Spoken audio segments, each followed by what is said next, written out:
ಸ್ನೇಹಿತರೆ ನಮಸ್ಕಾರ. ಕನ್ನಡ ಸಾಹಿತ್ಯ ಸಮ್ಮೇಳನ ಸರ್ವಾಧ್ಯಕ್ಷರು ಈಗೇನಾಗ್ಯಾರಲ್ಲ ಗೋರೂಚ ಅವರು ಕನ್ನಡ ಸಾಹಿತ್ಯ ಪರಿಷತ್ತಿಗೆ ಮತ್ತೊಂದು ಕಿರೀಟ ಆದಂಗೆ ಅವ್ರನ್ನ ಸಮ್ಮೇಳನ ಸರ್ವಾಧ್ಯಕ್ಷರು ಮಾಡಿದ್ದು ಬಹುಶಃ ಜಿಲ್ಲೆಯ ಅಂದರೆ ರಾಜ್ಯದ ಎಲ್ಲ ಕನ್ನಡ ಸಾಹಿತ್ಯ ಪರಿಷತ್ತಿನ ಅಧ್ಯಕ್ಷರಿಗೆ ಸಲ್ಲಬೇಕು. ಅಂಥ ಶ್ರೇಷ್ಠ ವ್ಯಕ್ತಿನ ಕನ್ನಡ ಸಾಹಿತ್ಯ ಪರಿಷತ್ತಿನ ಸಮ್ಮೇಳನ ಸರ್ವಾಧ್ಯಕ್ಷರನ್ನಾಗಿ ಗೋರೂಚ ಅವ್ರನ್ನ ಆಯ್ಕೆ ಮಾಡಿದ್ದಕ್ಕೆ ನಾನು ಅವರಿಗೆ ಅಭಿನಂದನೆ ಸಲ್ಲಿಸ್ತಾ, ಅದರ ಜೊತೆಗೆ ನಮ್ಮ ಬಾಗಲಕೋಟೆಯ ಶಿವಾನಂದ ಸಲ್ಲಿಕೇರಿಯವರು ಬರುವ 88ನೇ ಕನ್ನಡ ಸಾಹಿತ್ಯ ಸಮ್ಮೇಳನವನ್ನು ಬಾಗಲಕೋಟೆಗೆ ತರಬೇಕು. ಉತ್ತರ ಕರ್ನಾಟಕದಲ್ಲಿ ಬಾಗಲಕೋಟೆಯ ಶಕ್ತಿಯನ್ನು, ಬಾಗಲಕೋಟೆಯ ಸಾಹಿತ್ಯವನ್ನು, ಬಾಗಲಕೋಟೆಯ ಸಂಘಟನೆಯನ್ನು ತಿಳಿಸ್ಬೇಕಾದ್ರೆ ಅವರು ತರಬೇಕಂಥೇಳಿ ವಿಚಾರ ಈಗಾಗಲೇ ಮಾಡ್ಯಾರ. ಬಹುಶಃ ಆ ದಿಶೆಯಲ್ಲಿ ಅವರು ತಮ್ಮ ಎಲ್ಲ ಜಿಲ್ಲೆಯ ಅಧ್ಯಕ್ಷರ ಜೊತೆಗೆ, ರಾಜ್ಯ ಅಧ್ಯಕ್ಷರ ಜೊತೆಗೆ, ಪದಾಧಿಕಾರಿಗಳ ಜೊತೆಗೆ ಚರ್ಚೆ ಮಾಡಿ ಬಾಗಲಕೋಟೆಗೆ 88ನೇ ಕನ್ನಡ ಸಾಹಿತ್ಯ ಸಮ್ಮೇಳನವನ್ನು ನಾನು ತಂದೇ ತರ್ತೀನಿ. ಅದನ್ನು ತರುವತ್ತ ನಾನು ಬೇರೆ ಬೇರೆ ವಿಚಾರಗಳನ್ನು ಹಿರಿಯರ ಜೊತೆಗೆ, ರಾಜಕೀಯ ನಾಯಕರ ಜೊತೆಗೆ ಹಂಚಿಕೊಂಡಿನಿ. ಅದನ್ನು ತರುವ ಸಾಮರ್ಥ್ಯ ನನಗಿದೆ. ನಿಮ್ಮೆಲ್ಲರ ಸಹಕಾರ ಬೇಕು. ಅದನ್ನು ತಂದೇ ತರ್ತೀನಿ. 88ನೇ ಸಾಹಿತ್ಯ ಸಮ್ಮೇಳನವನ್ನು ಬಾಗಲಕೋಟೆ ಜಿಲ್ಲೆಯ ಯಾವುದಾದ್ರೂ ಒಂದು ದೊಡ್ಡ ನಗರದಲ್ಲಿ ನಾವು ಏರ್ಪಡಿಸೋಣ. ಇದಕ್ಕೆ ಭಾಳಷ್ಟು ವಾತಾವರಣ ಇದೆ. ಇಲ್ಲಿಯ ಸ್ಥಳೀಯ ನಾಯಕರಾಗಲಿ, ನೀವು ಕುಂತಂಥ ಎಲ್ಲ ಸಾಹಿತ್ಯಕ ಪ್ರೇಮಿಗಳಾಗಲಿ, ನೀವೆಲ್ಲ ಸಹಕಾರ ಕೊಡ್ತೀರಿ ಅಂತ ಈಗಾಗಲೇ ಹೇಳಿರಿ. ಅದನ್ನು ನಾವು ಅಧಿಕೃತವಾಗಿ ನನ್ನ 30 ಜಿಲ್ಲೆಯ ಸಾಹಿತ್ಯ ಪರಿಷತ್ತಿನ ಅಧ್ಯಕ್ಷರ ಜೊತೆಗೆ ಚರ್ಚೆ ಮಾಡಿ ಬಹುಮತದ ಒಂದು ನಿರೀಕ್ಷೆಯಲ್ಲಿ ನಾನು ಅದೀನಿ. ಜೊತೆಗೆ ರಾಜ್ಯ ಅಧ್ಯಕ್ಷರ ಜೊತೆಗೆ ಚರ್ಚೆ ಮಾಡಿದ್ದೀನಿ. ಜೊತೆಗೆ ರಾಜಕೀಯ ವ್ಯಕ್ತಿಗಳ ಜೊತೆಗೆ ನಾನು ಚರ್ಚೆ ಮಾಡಿ ಆ ಸಮ್ಮೇಳನವನ್ನು 88ನೇ ಸಮ್ಮೇಳನವನ್ನು ಬಾಗಲಕೋಟೆಗೆ ತಂದೇ ತರ್ತೀನಿ. ಬಾಗಲಕೋಟೆಯನ್ನು ತಂದು ಆ ಸಮ್ಮೇಳನವನ್ನು ಯಶಸ್ವಿ ಮಾಡೋಣ ಅನ್ನುವಂಥ ವಿಚಾರವನ್ನು ಅವರು ಈ ತಮ್ಮ ಅಧ್ಯಕ್ಷೀಯ ಮಾತುಗಳಲ್ಲಿ ಹಂಚಿಕೊಂಡಿದ್ದದಲ್ಲ, ನನಗೆ ಭಾಳ ಖುಷಿ ಅನ್ನಿಸ್ತದೆ. ಆ ಸಮ್ಮೇಳನ ಮತ್ತೆ ಬರಲಿ. ನಮ್ಮ ಬಾಗಲಕೋಟೆ ಕನ್ನಡದ ಕಲರವ, ಕನ್ನಡದ ಒಂದು ಮಾತುಗಳು, ಸಾಹಿತಿಗಳ ಮಾತುಗಳು ಸಿಂಚನ ಆಗಲಿ. ಕನ್ನಡ ಸಮ್ಮೇಳನ ಅಂದರೆ ಅಖಿಲ ಭಾರತ ಕನ್ನಡ ಸಮ್ಮೇಳನ ತರುವುದಾದ್ರೆ ಸಾಮಾನ್ಯ ಅಲ್ಲದು. ಅಖಿಲ ಭಾರತ ಕನ್ನಡ ಸಮ್ಮೇಳನ 3 ದಿವಸ ನಡೆಸಬೇಕು, ಅದು ಬಾಗಲಕೋಟೆ ಜಿಲ್ಲೆಯಲ್ಲಿ ನಡೆಸಬೇಕು ಅನ್ನುವಂಥ ಅವರ ಮಹದಾಸೆ ಈಡೇರಲಿ ಅಂಥೇಳಿ ನಾನು ಶಿವಾನಂದ ಸಲ್ಲಿಕೇರಿಯವರಿಗೆ ಶುಭವನ್ನು ಹಾರೈಸಿ, ಆ ದಿಶೆಯಲ್ಲಿ ನಾವು ನೀವೆಲ್ಲರೂ ಇಲ್ಲಿ ಸೇರಿದಂಥ ಎಲ್ಲ ಸಾಹಿತ್ಯ ಪ್ರೇಮಿಗಳು ಅವರಿಗೆ ನಾವು ಸಹಕಾರ ಕೊಡೋಣ. ಅವರು ತರಕ್ಕೆ ಏನೇನು ಪ್ರಯತ್ನ ಪಡಲಿ. ನೀವೆಲ್ಲರೂ ಆ ಸಮ್ಮೇಳನವನ್ನು ನಮ್ಮ ಕಡೆ ತಗೊಂಡು ಅದನ್ನು ಯಶಸ್ವಿ ಮಾಡೋಣ ಅನ್ನುವಂಥ ಮಾತನ್ನು ಈ ಸಂದರ್ಭದಲ್ಲಿ ನಾನು ತಮ್ಮೆಲ್ಲರಿಗೆ ಹೇಳೋಕ್ಕೆ ಇಚ್ಛೆ ಪಡ್ತಾ ಇದ್ದೀನಿ.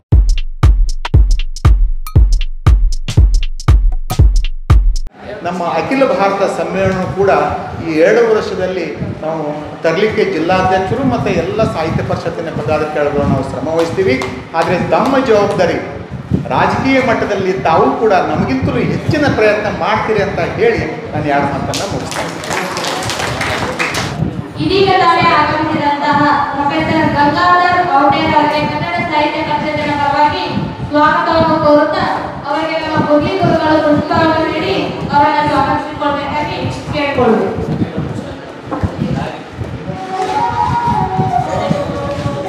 ಪ್ರೊಫೆಸರ್ ಗಂಗಾಧರ್ ಔಟೇರ್ ಅವರು ರಚಿಸಿದಂತಹ ಒಂದು ಗಮನ ಸಂಕಲನ ಯಾರಿ ಕುಟ್ಟಿ ಪುಸ್ತಕದ ಒಂದು ಬಿಡುಗಡೆ ಈಗ ಸದ್ಯದಲ್ಲಿ ವೇದಿಕೆ ಮೇಲೆ ಸರ್ವರಿಂದ ನಡೀತಾ ಇದೆ.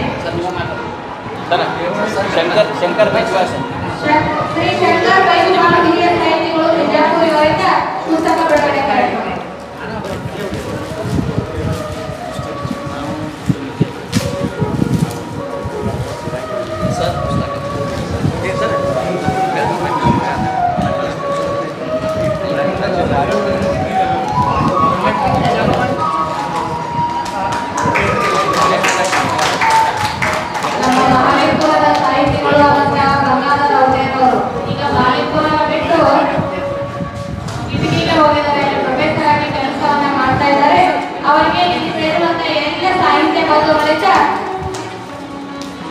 ಜೋರಾಗಿ ಚಪ್ಪಾಳೆ.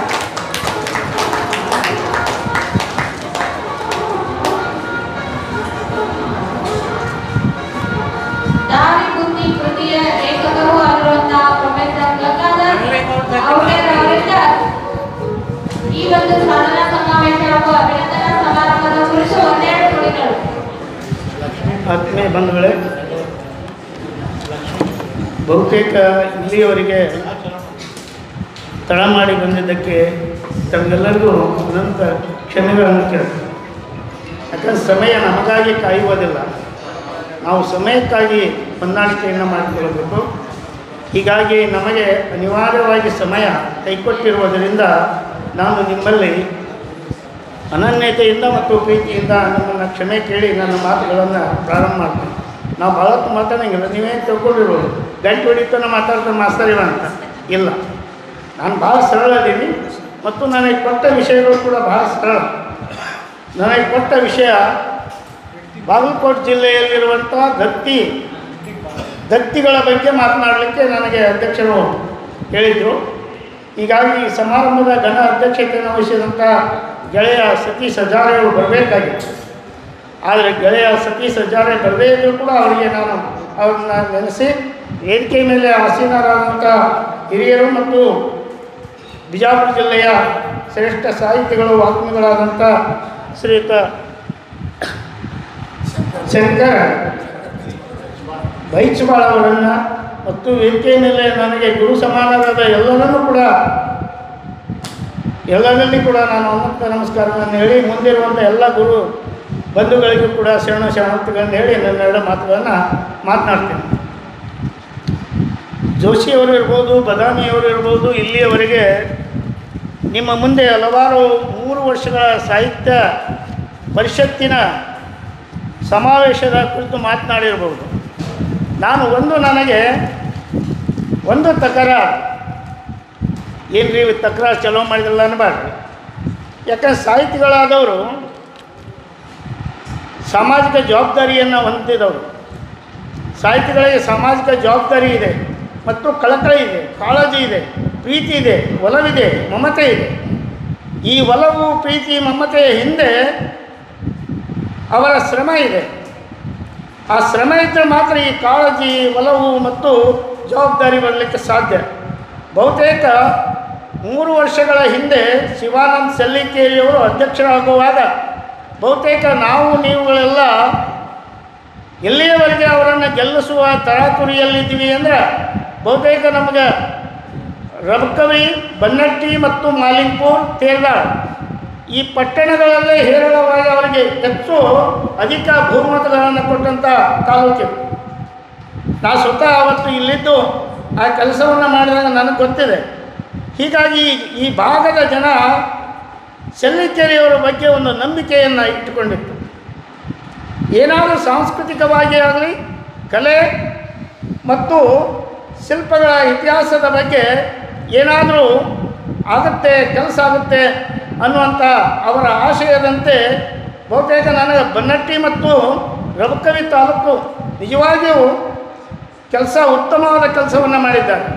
ನಾನು ಇವತ್ತಿಗೂ ಕೂಡ ಕೊಪ್ಪಳ ಜಿಲ್ಲೆಯಲ್ಲಿದ್ದರೂ ಕೂಡ ದಿನನಿತ್ಯ ನಾನು ಈ ಸಾಮಾಜಿಕ ಜಾಲತಾಣದಲ್ಲಿ ಹರಿದಾಡುವಂಥ ಸುದ್ದಿಗಳನ್ನು ಗಮನಿಸಿದಾಗ ನಮಗೆ ಸಹಜವಾಗಿ ಕೆಲಸ ಮಾಡೋರು ಯಾರು ಮತ್ತು ಕೆಲಸ ಮಾಡಲಾರದವ್ರು ಯಾರು ಅನ್ನೋದು ಸಹಜವಾಗಿ ಗೊತ್ತಾಗುತ್ತೆ. ಮೇಘಾಳಿಯವರು ಪ್ರತಿ ವಾರ ಪುಸ್ತಕ ಅವಲೋಕನ ಇರ್ಬೋದು ಅಥವಾ ವಿಶಿಷ್ಟ ಬೇರೆ ಭಿನ್ನವಾದಂಥ ಕಾರ್ಯಕ್ರಮ, ಸಾಹಿತ್ಯ ಸಮ್ಮೇಳನಗಳಿರ್ಬೋದು, ಇವನ್ನೆಲ್ಲವನ್ನೂ ಕೂಡ ನಡೆಸಿಕೊಂಡಿರುವುದರಿಂದ ನನಗೆ ಖುಷಿ. ಮಾಲಿಂಗ್ಪುರ ಈ ತಾಲೂಕಿನ ಅವಿಭಾಜ್ಯ ಅಂಗವಾಗಿರುವುದು ನನಗೊಂದು ಹೆಮ್ಮೆ ಇದೆ. ನಮ್ಮ ತಾಲೂಕಿನಲ್ಲಿ ಚೆನ್ನಾಗಿ ಕೆಲಸ ಮಾಡುತ್ತಾರೆ ಅನ್ನುವಂಥ ಒಂದು ಅಭಿಮಾನ. ಅಷ್ಟೇ ಜಿಲ್ಲೆಯಲ್ಲಿ ಕೂಡ ನಾನು ಹೊರ ಜಿಲ್ಲೆಯಲ್ಲಿರುವುದರಿಂದ ಈ ಜಿಲ್ಲೆಯ ಲೋಪದೋಷಗಳಾಗಲಿ ಮತ್ತು ಸರಿ ತಪ್ಪುಗಳಾಗಲಿ, ಈ ಜಿಲ್ಲೆಯ ಕೆಲಸ ಕಾರ್ಯಗಳಾಗಲಿ ನಮಗೆ ಮನದಟ್ಟಾಗುತ್ತೆ. ನಾವು ನಿಂತ ನೆಲದಲ್ಲಿ ನಿಂತಾಗ ನಮಗೆ ಗೊತ್ತಾಗುವುದಿಲ್ಲ. ಯಾಕೆ ಗೊತ್ತಾಗಿಲ್ಲ ಅಂದರೆ ಹಿತ್ತಲಗಡೆ ಮದ್ದಲ್ಲ. ಅದಕ್ಕಾಗಿ ಹೊರ ಜಿಲ್ಲೆಯಲ್ಲಿ ನಿಂತಾಗ ಈ ಜಿಲ್ಲೆಯ ಮಹತ್ವ, ಸಾಹಿತ್ಯ ಪರಿಷತ್ತಿನ ಕಾರ್ಯಗಳು ಮತ್ತು ಚಟುವಟಿಕೆಗಳು ಯಾವ ತೆರನಾಗಿದೆ ಅನ್ನೋದನ್ನು ಹೊರ ಜಿಲ್ಲೆಯಲ್ಲಿ ನಿಂತಾಗ ಗಮನಿಸಿದಾಗ ಮತ್ತು ನಾವು ಇದ್ದ ಜಿಲ್ಲೆಯನ್ನು ಅವಲೋಕನ ಮಾಡಿದಾಗ ಸಹಜವಾಗಿ ನಮ್ಮ ಜಿಲ್ಲೆ ಶ್ರೇಷ್ಠ ಅನ್ನಿಸ್ಕೊಳ್ಳುತ್ತೆ.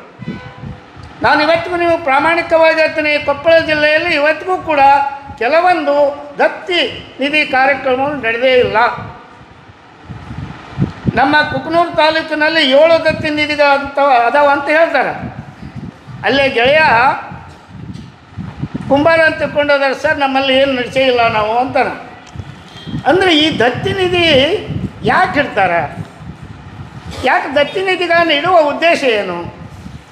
ಇವುಗಳನ್ನು ಉದಾರಿಗಳು ಅಷ್ಟೇ ಇಡುವುದಿಲ್ಲ, ಬಡ ಜನರು ಕೂಡ, ಕಲಾವಿದರು ಕೂಡ ತಮ್ಮ ಈ ಸಂಸ್ಥೆಗೆ ನಾಲ್ವಡಿ ಕೃಷ್ಣರಾಜರು ತಮ್ಮ ಶ್ರಮವನ್ನು ಹಾಕಿ ಈ ಸಂಸ್ಥೆಯನ್ನು ಕಟ್ಟಿದ ಈ ಸಂಸ್ಥೆ ಕನ್ನಡಿಗರ ಸ್ವಾಯತ್ತಿಕ ಸಂಸ್ಥೆ ಎನಿಸಿಕೊಂಡಿರುವುದರಿಂದ ಇದಕ್ಕೆ ನಾವು ಕೊಟ್ಟ ಹಣ ಸಾಹಿತ್ಯಕ್ಕೆ, ಸಂಸ್ಕೃತಿಗೆ ಮತ್ತು ಕಲೆಗೆ ಮುಟ್ಟುತ್ತದೆ ಎಂಬ ಭರವಸೆ ಇದೆ. ಆದ ಕಾರಣ ಅವರು ದತ್ತಿಯನ್ನು ಇಡ್ತಾರೆ. ದತ್ತಿಯಿಂದ ಪ್ರತಿ ವರ್ಷ ಅವರನ್ನು ಸ್ಮರಿಸುವ ಕೆಲಸವನ್ನು ಮಾಡಬೇಕಾದ ಅನಿವಾರ್ಯತೆ ಪರಿಷತ್ತಿಗಿದೆ. ಹಾಗಾಗಿ ಯಾವ ರೀತಿ ಅವರನ್ನು ನಾವು ಸ್ಮರಿಸಬೇಕು? ದತ್ತಿ ಅಂತ ಇಟ್ಟರು, ಆ ಸ್ಮರಿಸುವ ವಿಧಾನ ಹೇಗೆ? ಬಹುತೇಕ ನಾನು ವಂಶಕೃತ ಮಠವರು ಜಿಲ್ಲಾಧ್ಯಕ್ಷರಾದಾಗ ಮುಧೋಳ ತಾಲೂಕಿನ ಪ್ರಧಾನ ಕಾರ್ಯದರ್ಶಿಯಾಗಿದ್ದೆ ಪರಿಷತ್ತಿನ. ಆ ಸಂದರ್ಭದಲ್ಲಿ ನನಗೆ ದರೆಪ್ಪಣ್ಣ ಸಾಂಗ್ಲಿಕರ್ ಅಂತ ಬೆಳಗಲಿಯವರು ಅಧ್ಯಕ್ಷರು, ನಾನು ಪ್ರಧಾನ ಕಾರ್ಯದರ್ಶಿ. ಕೆಲವೊಂದು ಜನ ದತ್ತಿ ಇಟ್ಟವರು ಪ್ರತಿಷ್ಠೆಗೆ ಒಳಗಾಗುತ್ತಾರೆ. ಇದು ಗೊತ್ತಿಲ್ಲ. ನಮ್ಮ ದತ್ತಿ ಇಷ್ಟೇ ಇರಬೇಕು, ಹಿಂಗೆ ಇರಬೇಕು, ಇದೇ ಥರನಾಗಿ ಇರಬೇಕು ಅಂತಾರೆ. ಹಾಗಾದರೆ ದತ್ತಿ ನಿಧಿಯಿಂದ ಬರುವಂಥ ಹಣ ಎಷ್ಟು? ಅವರು ಹೇಳಿದಂತೆ, ಅವರ ಆಶಯದಂತೆ ನಡೆಸುವಾಗ ಹಣವನ್ನು ಎಲ್ಲಿಂದ ಹಾಕಬೇಕು, ಯಾವ ಮೂಲದಿಂದ ತರಬೇಕು? ಭಾಳ ಮುಖ್ಯವಾದ ಪ್ರಶ್ನೆ ಇದು, ಗೊತ್ತಿರಲಿ ನಿಮಗೆಲ್ಲರಿಗೂ. ಆಮೇಲೆ ಇದೇ ಪರಿಷತ್ತಿನ ಅವರು ಕೆಲಸ ಮಾಡುವತ್ತಿನೊಳಗೆ ಸಮಾಜ ಹೇಳ್ತಾ 2-3 ಕೂಡಿಸಿ ಮಾಡ್ತೀರಿ ನೀವು ಅಂತ ಕೇಳ್ತಾರೆ. ಇದು ವಾಸ್ತವಿಕ ಸಮಸ್ಯೆ, ಗೊತ್ತಿರಲಿ ಇದೆಲ್ಲ. 2-3 ಕೂಡಿಸಿ ಮಾಡಬಾರ್ದು, ನಮ್ಮದೊಂದು ಬೇರೆ ಮಾಡಬೇಕು, ನಮ್ಮದೇ ಆದಂಥದ್ದೊಂದು ಬೇರೆ ಮಾಡಬೇಕು ಅನ್ನುವಂಥ ಪರಿಷತ್ತಿನ ಮುಂದೆ ತಮ್ಮ ಅಹವಾಲುಗಳನ್ನು ನೀಡ್ತಾರೆ. 2-3 ಯಾಕೆ ಕೂಡಿಸಿ ಮಾಡ್ತಾರೆ ಅಂದರೆ, ಒಬ್ಬ ವಿಷಯ ತಜ್ಞನನ್ನು ಕರೆಸಬೇಕಾದರೆ ಆತನನ್ನು ಪುಕ್ಷಟ್ಟೆ ಕರೆಸಲಿಕ್ಕೆ ಸಾಧ್ಯ ಇಲ್ಲ. ನಿಮಗೆ ಗೊತ್ತಿಲ್ಲ, ಇವೆಲ್ಲ ಪರಿಷತ್ತಿನೊಳಗಿದ್ದವ್ರು ಎಲ್ಲರಿಗೂ ಗೊತ್ತದ. ನಮಗಿವೆಲ್ಲ ಎದುರಾದ ಸಮಸ್ಯೆಗಳು. ನೀವು ಉಚಿತವಾಗಿ ಒಬ್ಬ ಉಪನ್ಯಾಸಕನ್ನು ಕರೆಸಲಿಕ್ಕೆ ಸಾಧ್ಯವಿಲ್ಲ. ಆತನಿಗೆ ಒಂದು ಶಾಲೆ 70 ರೂಪಾಯಿ ತಂದಾದರೂ ಒಚ್ಚಬೇಕು, ಒಂದು 25 ರೂಪಾಯಿದ ಮಾಲಿ ಆದರೂ ಹಾಕಬೇಕು. ಆತನಿಗೆ ಹೋಗುವಾಗ 100 ಕೊಡೋಕೆ ಬರೋಂಗಿಲ್ಲ. ನೀವು ಮದುವೆ ಒಳಗೆ 100 ಎಂದಾರು ಐರಿ ಮಾಡಿರೇನೆ? ಈಗ ಮಾಡೇ ಇಲ್ಲ ನೀವು. ಈಗೆಲ್ಲ ಹೋದವು. ಈಗ 500 ನೋಟು ಬಂತು. ಮತ್ತು ಸಾಹಿತಿ ಬಂದ ಅಂದಮೇಲೆ ಬರೀ ಒಂದು ಶಾಲು ತೊಗೊಂಡು ಏನು ಮಾಡೋದೈತಿ? ಚಡ್ಡಿ ಹೊಲ್ಸ್ಕೊಳಕ್ಕೆ ಬರ್ತೈತೇನೆ ಅದು? ಕಡೆಗೆ ಬಂದು ಅರ್ಬಿ ಹೊಲ್ಸಿರಿ ಚಡ್ಡಿಯಾರ ಹೊಲ್ಸ್ಕೊಂಡಾನವ. ಅದಕ್ಕಾಗಿ ಪರಿಷತ್ತಿನ ಈ ದತ್ತಿ ಸಂಕೀರ್ಣತೆಯನ್ನು ನಾವು ಮನಗೋಣ. ವಾಸ್ತವಿಕ ನೆಲೆಗಟ್ಟಿನಲ್ಲಿ ಅರ್ಥೈಸ್ಕೊಳ್ಬೇಕಾದಂಥ ಅಗತ್ಯತೆ ಇವತ್ತು ದತ್ತಿ ಇಡುವಂಥ ಜನರಿಗೆ ಅರಿವು ಮೂಡಬೇಕಾಗಿದೆ. ನಾನು ಎಷ್ಟೋ ಜನರು ಪ್ರತಿಷ್ಠಿತ ಹೆಸರು ಹೇಳೋದು ಬೇಡ, ಇಲ್ಲಿ ಪ್ರತಿಷ್ಠಿತ ಮನೆಗೆ ಹೋಗಿ ಗೋಗರೆದಿದ್ದೇನೆ, ನಿಮ್ಮ ದತ್ತಿಯನ್ನು ಮಾಡುತ್ತೇವೆ ಅಂತ. ಮಾಡಬೇಕದಕ್ಕೆ ಮಾಡಬೇಕಂತ ಎಲ್ಲೈತಿ? ಇಂಥ ಪ್ರಶ್ನೆಗಳು ಇವರೆಲ್ಲ ನಾ ಹೇಳುವಂಥ ಈ ಸಮಸ್ಯೆಯನ್ನು ಎದುರಿಸಿದಂಥವ್ರು ದೊಡ್ಡ ಪ್ರತಿಷ್ಠಿತವಾದಂಥ ರಾಜಕಾರಣಿ ವ್ಯಕ್ತಿಗಳು, ಸಮಾಜ ಸುಧಾರಕರು, ಸಮಾಜದಲ್ಲಿ ಗಣ್ಯ ವ್ಯಕ್ತಿಗಳು. ಇಂಥವ್ರು ಇಂಥ ಪ್ರಶ್ನೆಗೆ ಅದು ಯಾಕೆ ಮಾಡಬೇಕಪ್ಪ, ಅದೇ ಮಾಡಬೇಕಂತೈತೇನೋ? ನೋಡಿ ಎಷ್ಟು ಸವಾಲುಗಳು ಎದುರಪ್ಪ. ಆದರೆ ಈ ಇಷ್ಟೆಲ್ಲ ಸಂಕಟಗಳ ಮಧ್ಯೆ ಪರಿಷತ್ತು ತನ್ನ ಕೆಲಸವನ್ನು, ತನ್ನ ಕರ್ತವ್ಯವನ್ನು ಕೊನೆಯ ಗಳಿಗೆಯಾದರೂ ಕೂಡ ಅವರ ಹೆಸರಿನಲ್ಲಿ ಆಯಾ ತಿಂಗಳು ಮಾಡಬೇಕಾದ ಜವಾಬ್ದಾರಿ ಕೂಡ ಪರಿಷತ್ತಿಗೆ ಐತಿ. ಮಾಡಬೇಕು ಪರಿಷತ್ತು. ಆಯಾ ತಿಂಗಳು ಯಾವ ತಿಂಗಳದಲ್ಲೈತೋ ಅದೇ ತಿಂಗಳ ಅವರ ಮನೆಗೆ ಹೋಗಿ ಅವರಿಗೆ ಆಮಂತ್ರಣವನ್ನು ಕೊಟ್ಟು ತಿಳಿಸಿ ಬಂದು ಆ ಪರಿಷತ್ತಿನ ದತ್ತಿಯನ್ನು ನಡೆಸಬೇಕು. ಹೀಗಾಗಿ ದತ್ತಿ ನಮ್ಮಲ್ಲಿ ಎಷ್ಟು ಅಂದರೆ 184 ದತ್ತಿಗಳದು ಬಾಗಲಕೋಟೆ ಜಿಲ್ಲೆಯಲ್ಲಿ. ಗೊತ್ತಿರಲಿ ನಿಮಗೆ, 184 ದತ್ತಿಗಳು. ಅದರಲ್ಲಿ ವಿಶೇಷ ದತ್ತಿಗಳದಾವೆ ನಮ್ಮಲ್ಲಿ. ಸಮೀರ್ವಾಡಿ ಅಖಂಡ ಬಿಜಾಪುರ ಜಿಲ್ಲೆಯ ಅಧ್ಯಕ್ಷರಾದಂಥ ಸನ್ಮಾನ್ಯ ಶ್ರೀ ಲಿಂಗೈಕ್ಯ ದಿವಂಗತ ಅರ್ಜುನ್ ಕೋರಟ್ಕರ್ ಅವರು ಇದ್ದ ಕೊನೆಯ ಸಮೀರ್ವಾಡಿದ ಸಾಹಿತ್ಯ ಸಮ್ಮೇಳನದಲ್ಲಿ ಉಳಿದಂಥ ಹಣವನ್ನು ದತ್ತಿ ನಿಧಿಯನ್ನಾಗಿ ಮಾಡಿಟ್ಟು ಪುಸ್ತಕ ಪ್ರಶಸ್ತಿಯನ್ನು ಕೊಡ್ತಾರೆ. ಪುಸ್ತಕಗಳಿಗಾಗಿ ಈ ಜಿಲ್ಲೆಯ ಸಾಹಿತಿಗಳ ಪ್ರೋತ್ಸಾಹಕ್ಕೆ, ಸಾಹಿತಿಗಳ ಅಭಿವೃದ್ಧಿ ಮಾಡಲಿ, ಇನ್ನಿಷ್ಟು ಪ್ರೋತ್ಸಾಹದಿಂದ ಬರಲಿ ಅಂತ ತಿಳ್ಕೊಂಡು ಪ್ರೋತ್ಸಾಹಧನವಾಗಿ ಆ ಪ್ರಶಸ್ತಿಯನ್ನು ಕೊಟ್ಟು ಗೌರವಿಸುತ್ತಾ. ಇಷ್ಟೇ ಅಲ್ಲ, ಇತ್ತೀಚೆಗೆ ಆದರ್ಶ ದಂಪತಿಗಳಿಗೂ ಕೊಡುವ ಪ್ರಶಸ್ತಿಯನ್ನು ಕೊಡ್ತೀನಿ ಅಂತಕೊಂಡು ಸನ್ಮಾನ್ಯ ಶ್ರೀ ಲೋಕಾಪುರದ ಒಬ್ಬರು ಉದುಪುಡಿ ಎನ್ನುವ ದಂಪತಿಗಳು ಪ್ರತಿ ವರ್ಷ ಆದರ್ಶ ದಂಪತಿಗಳಿದ್ದವರಿಗೆ ನಮ್ಮ ಸಾಹಿತ್ಯ ಪರಿಷತ್ತಿನೊಳಗೆ ತಮ್ಮ ಹಣವನ್ನಿಟ್ಟು ಆದರ್ಶ ದಂಪತಿಗಳಿಗಾಗಿ ಒಂದು ದತ್ತಿಯನ್ನು ಇಟ್ಟರು. ನೋಡಿ ಹೆಂಗೆ. ಈಗ ಮೊದಲ ಒಂದು ಸಾಹಿತ್ಯ ಕಾರ್ಯಕ್ರಮ ಮಾಡಬೇಕಂತಿದ್ರು, ಇಲ್ಲ ಜನಪದ ಮಾಡಬೇಕಂತಿದ್ರು, ಇಲ್ಲ ಕಲಾವಿದರ ಬಗ್ಗೆ ಪರಿಚಯಿಸ್ಬೇಕಂತಿದ್ರು, ಇಲ್ಲ ಅದನ್ನು ಯಾವುದಾದ್ರೂ ಇತರ ಕೃಷಿ ಚಟುವಟಿಕೆ ಒಳಗೆ ಭಾಷಣ ಮಾಡಿಸ್ಬೇಕಂತಿದ್ರು. ಆದರೆ ಈಗ ಹಾಗಲ್ಲ. ಕಾಲ ಬದಲಾಗಿದೆ. ಕಾಲ ಬದಲಾಗಿರುವುದರಿಂದ ಸಾಹಿತ್ಯವನ್ನು ಪ್ರೋತ್ಸಾಹಿಸುವ ಕೈಗಳಿಗೆ, ದಂಪತಿಗಳಿಗೆ, ಅವರು ದಂಪತಿಗಳು ಅದಕ್ಕೆ ಶರಣರು ಹೇಳಿದ್ದು ಸತಿಪದಿಗಳು ಒಂದಾದ ಭಕ್ತಿ ಹಿತವಾಗಿಪ್ಪದು ಶಿವಂಗೆ. ಅವ್ರು ಹೇಳಿದ್ದು ಹಿಂಗೆ, ಸತಿಪದಿಗಳು ಒಂದಾದ ಭಕ್ತಿ ಹಿತವಾಗಿಪ್ಪದು ಶಿವಂಗೆ.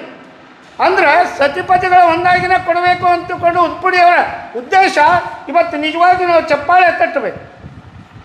ಕೇವಲ ಸಾಹಿತ್ಯಗಳಿಗೆ, ಪುಸ್ತಕಗಳಿಗಲ್ಲ, ಅದು ಈ ಸಮಾಜದಲ್ಲಿ ಆದರ್ಶವಾದಂಥ ದಾರಿ ಬದುಕನ್ನು ಸಾಗಿಸಿ ಆದರ್ಶ ದಂಪತಿಗಳಿಗೂ ಕೂಡ ಈ ಬಹುಮಾನವನ್ನು ಕೊಡಬೇಕು.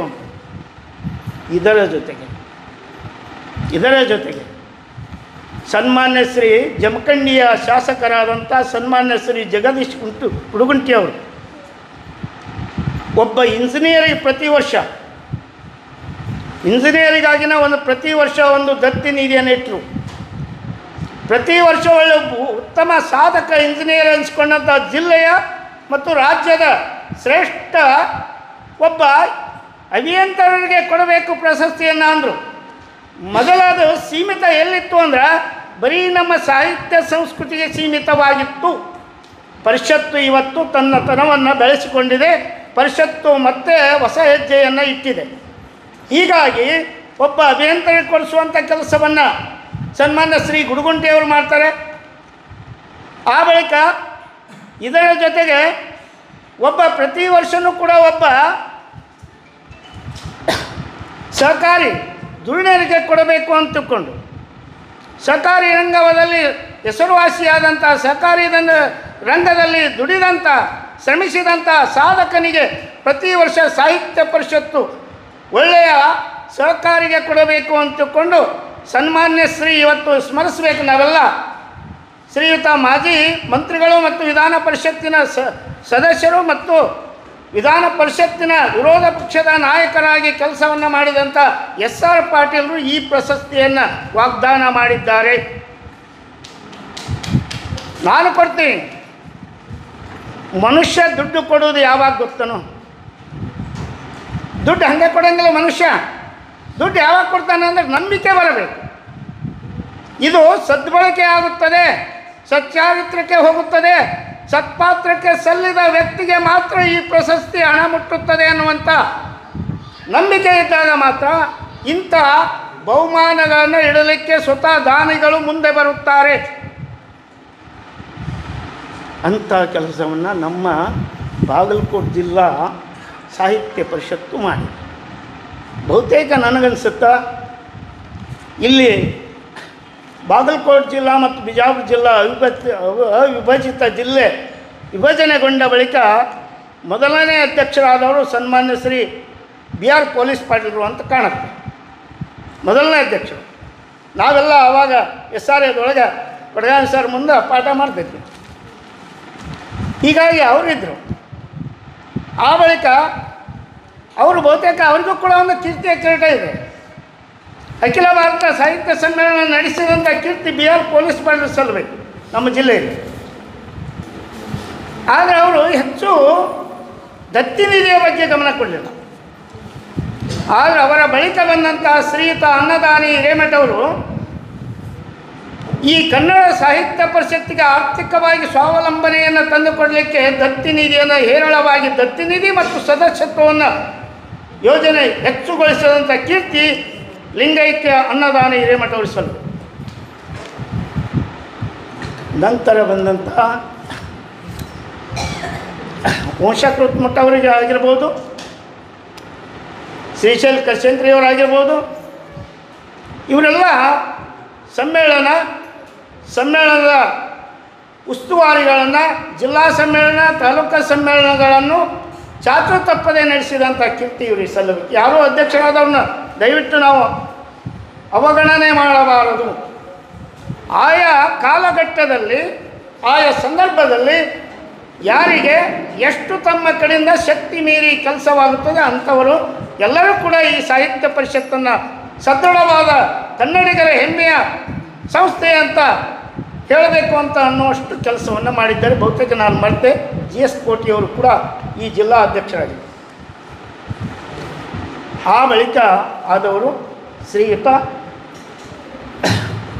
ನಮ್ಮ ಶಿವಾನಂದ ಸೆಲ್ಲಿಕೇರಿಯವರು 48 ದತ್ತಿ ನಿಧಿ ಮಾಡಿದ್ದಾರೆ. ಗೊತ್ತಿರಲಿ, 184ರಲ್ಲಿ ಸೆಲ್ಲಿಕೇರಿಯವರ ಪಾತ್ರ ಎಷ್ಟು ಅಂದ್ರೆ 88 ದತ್ತಿ ನಿಧಿಗಳನ್ನು ಮಾಡಿದ್ದಾರೆ. ಅದರಲ್ಲಿ ವಿಶೇಷವಾದಂಥ ದತ್ತಿ ನಿಧಿ ಕೊಡಿಸಿದಂಥ ಕೀರ್ತಿ ಶಿವಾನಂದ ಸೆಲ್ಲಿಕೇರಿ. ನಾನೇನು ಹೇಳಿದ್ನಲ್ಲ, SR ಪಾಟೀಲ್ ಸ್ಮರಿಸಿದೆ, ಗುಡುಗುಂಟೆಯವರು ಸ್ಮರಿಸಿದೆ, ಪುದುಪುಡಿಯವರು ಸ್ಮರಿಸಿದೆ. ಅದನ್ನೆಲ್ಲವನ್ನು ಕೂಡ ಮುಂದೆ ನಿಂತು ಅವರ ಮನವೊಲಿಸಿ ಲಕ್ಷಾಂತರ ರೂಪಾಯಿಯನ್ನು ಸಂಸ್ಥೆಗೆ ಇಡಿಗಂಟನ್ನಾಗಿ ಮಾಡಿ ಕೊಟ್ಟರು. ಹೀಗಾಗಿ ಸಂಸ್ಥೆ ಇಷ್ಟೇ ಅಲ್ಲದೆ ಪುಸ್ತಕ ಪ್ರಶಸ್ತಿಗಳನ್ನು, ಉತ್ತಮ ಬರೆಯುವಂಥ ಉತ್ತಮ ಲೇಖಕರ ಪ್ರಶಸ್ತಿಯನ್ನು ನೀಡುವಂಥ ಹೂಗಾರ ದತ್ತಿ ಪ್ರಶಸ್ತಿ ಅಂತಕೊಂಡು ಲೋಕಾಪುರದ ಜನರು ಕೊಡುವಂಥದ್ದು, ಲೋಕಾಪುರದ ಹೂಗಾರು ಮನೆತನ ಕೊಡುವಂಥ ಪ್ರಶಸ್ತಿಗೂ ಕೂಡ ಕಲಾದಿಗೆಯವರು ಕೊಟ್ಟಂಥ ಬಹುಮಾನಗಳು ಇವತ್ತಿಗೂ ಕೂಡ ಹಲವಾರು ಲೇಖಕರು ಪ್ರಶಸ್ತಿಯನ್ನು ಪಡೆದುಕೊಂಡು ಬರವಣಿಗೆಯ ಜವಾಬ್ದಾರಿಯನ್ನು ಹೊತ್ತುಕೊಂಡಂಥದ್ದು ಕೂಡ ಈ ಪ್ರಶಸ್ತಿ ಕೆಲಸ ಮಾಡ್ತದೆ. ಹೀಗಾಗಿ ಅವ್ರು ಹೇಳ್ಯಾರ 184 ಪ್ರಶಸ್ತಿಗಳದ ಸರ್ ಅಂದರೆ ಅವನ್ನೆಲ್ಲ ಓದೋದು ಬೇಡ, ಇಷ್ಟು ದತ್ತಿ ನಿಧಿಯ ಜವಾಬ್ದಾರಿ ಮತ್ತು ಮಾಡುವಂಥ ಕೆಲಸ. ನಾನು ಇನ್ನೊಂದು ಪರಿಷತ್ತಿಗೆ ಒಂದು ಸಲಹೆ ಏನು ಅಂದರೆ, ದತ್ತಿ ನಿಧಿ ಕಾರ್ಯಕ್ರಮಗಳು ಮಾರ್ಕ್ಸ್ ಯೋಜನೆಗಳಾಗಬಾರದು. ನನ್ನ ವಿನಂತಿ ಇದು. ನೀವು ಯಾರೇ ಮಾಡಿರಿ, ಯಾವ ತಿಂಗಳದೊಳಗೆ ದತ್ತಿ ಇರ್ತಾ ಆ ತಿಂಗಳದೊಳಗೆ ಅವ್ರ ಮನೆಗೆ ಹೋಗ್ರಿ, ಅವ್ರ ಪ್ರೀತಿಯಿಂದ ನಿಮ್ಗೊಂದು ಕಪ್ ಚಹಾ ಕುಡಿತಾರೆ, ಚಹಾ ಕುಡೀರಿ. ಚಹಾ ಕುಡಿದು ಅವರಿಗೆ ನಿಮ್ಮ ಆ ದತ್ತಿಯ ಬಗ್ಗೆ ಮನದಟ್ಟು ಮಾಡಿರಿ. ಅವ್ರನ್ನೂ ಒಂದು ಮಾತು ಕೇಳಿರಿ, ನೀವು ಯಾರು ಕರೆಸಂತೀರಿ, ನಿಮ್ಮ ವಿಷಯ ಎಂಥದ್ದೈತಿ, ನೀವು ಸಹಭಾಗಿತ್ವ ವಹಿಸ್ರಿ ಅನ್ರಿ. ಅವರು ವಹಿಸ್ತಿದ್ರ, ಉದಾರ ಮನಸ್ಸಿದ್ರ ನಿಮ್ಮ ಜೊತೆ ಕೈ ಜೋಡಿಸ್ತಾರೆ. ಆದರೆ ನೀವು ಒಂದೇ ತಂದು ಮಾರ್ಚ್ ಯೋಜನೆ ಬಿಲ್ ತೆಗೆಯುವಂಥ ಯೋಜನೆ ಮಾಡಬಾರ್ದು. ಇದು ನಂದು ಕಳಕಳಿಯ ವಿನಂತಿ ಪರಿಷತ್ತಿಗೆ. ನಾನು ಆ ನೋವನ್ನು ಅನ್ವೇಷಿಸಿದ್ದೇನೆ, ಅದಕ್ಕಾಗಿ ಹೇಳುವುದು ನಾನು. ಹೀಗಾಗಿ ದಯವಿಟ್ಟು ಪರಿಷತ್ತು ಈ ಕನ್ನಡಿಗರ ಕೇವಲ ಸಾಂಸ್ಥಿಕ ಆಸ್ತಿಯಲ್ಲ, ಹೃದಯ ಸಾಮ್ರಾಜ್ಯವನ್ನು ವಿಸ್ತರಿಸುವಂಥ ಸಂಸ್ಥೆ ಇದು. ಈ ಸಮಾಜವನ್ನು ಹಸನಾಗಿಸಿ, ಮನಸ್ಸನ್ನು ಹಸನಾಗಿಗೊಳಿಸುವಂಥ ಸಂಸ್ಥೆ ಇದು. ಸಾಹಿತ್ಯದ ಮೂಲ ಹುಟ್ಟು ಗುಣವೇ, ಉದ್ದೇಶವೇ ಮನಸ್ಸು ಮತ್ತು ಸಮಾಜವನ್ನು ಹಸನುಗೊಳಿಸುವುದು. ಅಂಥ ಕೆಲಸ ನಿಮ್ಮಿಂದಾಗಲಿ. ನನ್ನ ಪುಸ್ತಕವನ್ನು ಬಿಡುಗಡೆ ಮಾಡಿದಂಥ ಜಿಲ್ಲಾ ಸಾಹಿತ್ಯ ಪರಿಷತ್ತಿನವ್ರಿಗೂ, ತಾಲೂಕಾ ಸಾಹಿತ್ಯ ಪರಿಷತ್ತಿನವ್ರಿಗೂ, ಹೋಬಳಿಯವರಿಗೂ ಧನ್ಯವಾದಗಳನ್ನು ಹೇಳಿ ನಾನು ಮಾತನಾಡ್ತೀನಿ. ನಮಸ್ಕಾರ. ಶ್ರೀ ಗಂಗಾಧರ ಚೌಟಿ ಬಾಲಿಪೂರ್ಣ ಸಾಹಿತಿಗಳು ಮತ್ತು ಪತ್ರಕರ್ತರು ಇದುವರೆಗೆ ದತ್ತಿ ಉಪನ್ಯಾಸಗಳ ಕುರಿತು ಉಪನ್ಯಾಸವನ್ನು ನೀಡಿದ್ದಾರೆ. ಅವರಿಗೆ ಪರಿಷತ್ ವತಿಯಿಂದ ಧನ್ಯವಾದಗಳು ಹೇಳ್ತಾ, ಶ್ರೀ ಗುರುರಾಜ್ ವೃತ್ತಿ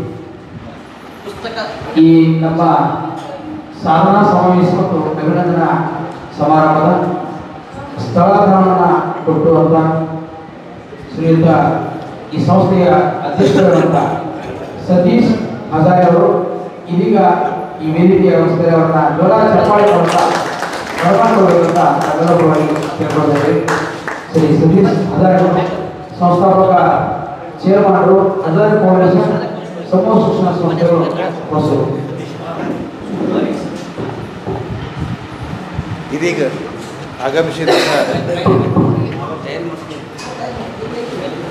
ಶ್ರೀ ಸತೀಶ್ ಹಜಾರೆ ಅವರು, ಈಗ ನಾವೇ ಕೂತೀವಿ, ಈ ಕಾರ್ಯಕ್ರಮ ನಡೆದಲ್ಲಿ ಭಾಳ ಕಂಫರ್ಟೇಬಲ್ ಆಗಿ ಕೂತೀವಲ್ಲ, ಅದಕ್ಕೆ ಕಾರಣೀಭೂತರಾದ ಸತೀಶ್ ಹಜಾರೆ ಅವರು ಭಾಳ ದೊಡ್ಡ ಸಂಸ್ಥೆಯನ್ನು, ಈ ಶಿಕ್ಷಣ ಸಂಸ್ಥೆಯನ್ನು ಕಟ್ಟಿದವರು.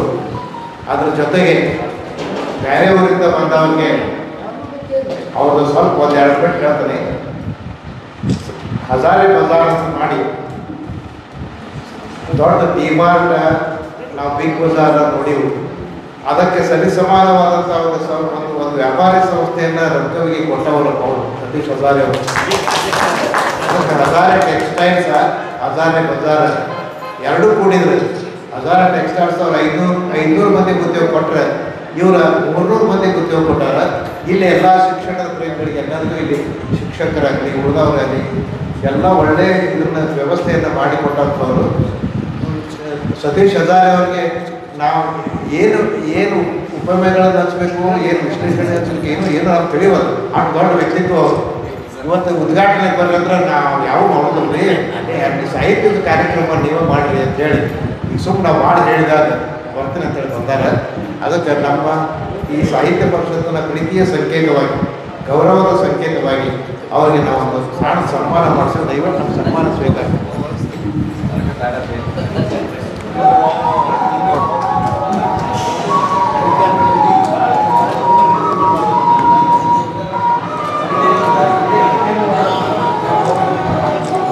ಪರಿಷತ್ತಿನ ಎಲ್ಲ ಕಾರ್ಯಕ್ರಮಗಳಿಗೂ ಸಮ್ಮೇಳನಗಳಿಗೂ ಸತೀಶ್ ಹಜಾರೆ ಅವರದು ಮತ್ತು ಗಣಪತರಾವ್ ಹಜಾರೆ ಅವರದು ಭಾಳ ದೊಡ್ಡ ಸಹಾಯ ಇದೆ. ಅದನ್ನು ಅದು ಇದು ಅಂತ ಹೇಳೋದನ್ನು ಭಾಳಷ್ಟು ಸಹಾಯ ಮಾಡ್ತಾರೆ. ಈ ಸಹಾಯ ನಮಗೆ ನಿರಂತರವಾಗಿ ಇರಲಿ ಅಂತ ನಿಮ್ಮೆಲ್ಲರ ಪರವಾಗಿ ಪ್ರಾರ್ಥನೆ ಮಾಡ್ತಾರೆ.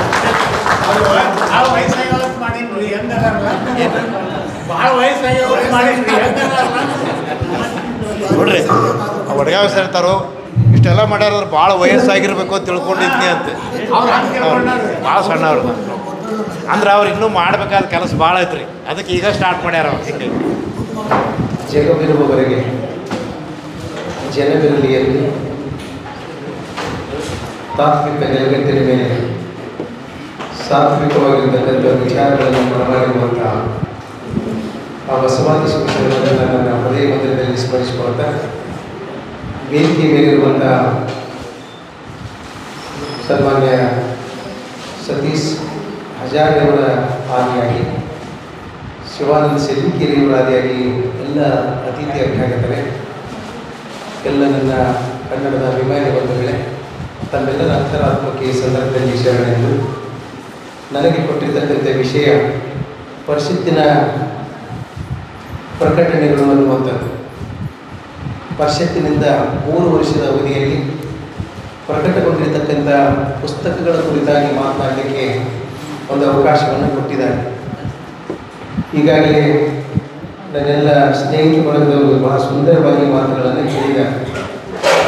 ಇದೀಗ ಮಾತನಾಡ್ತಿರ್ತಕ್ಕಂಥ ಸಂದರ್ಭದಲ್ಲಿಯೂ ಕೂಡ ಹೇಳಿದರು, ಪುಸ್ತಕಗಳು ಅಂತಂದರೆ ಹುಟ್ಟಲಿರುವಂಥ ಜನಾಂಗದ ಆಸ್ತಿ ಅಂತ ತಿಳ್ಕೊಂಡು ಭವಿಷ್ಯತ್ತಿನಲ್ಲಿ ನಾವು ಇಲ್ಲದೇ ಇರ್ಬೋದು, ಆದರೆ ನಾವು ಮಾತನಾಡದೇ ಇರ್ಬೋದು, ಆದರೆ ನಮ್ಮ ಪುಸ್ತಕಗಳು ಉಳಿತಾವೆ, ನಮ್ಮ ಮಾತುಗಳು ಉಳಿತಾವೆ ಎನ್ನುವಂಥದ್ದಕ್ಕೆ ಇವತ್ತು ಪ್ರಕಟಣೆಗಳು ಬಹಳ ಮಹತ್ವಪೂರ್ಣವಾಗಿರ್ತಕ್ಕಂಥದ್ದು ಅನ್ನುವಂಥದ್ದು ಇಲ್ಲಿ ಗಮನಿಸಬೇಕಾಗಿರುವಂಥದ್ದು.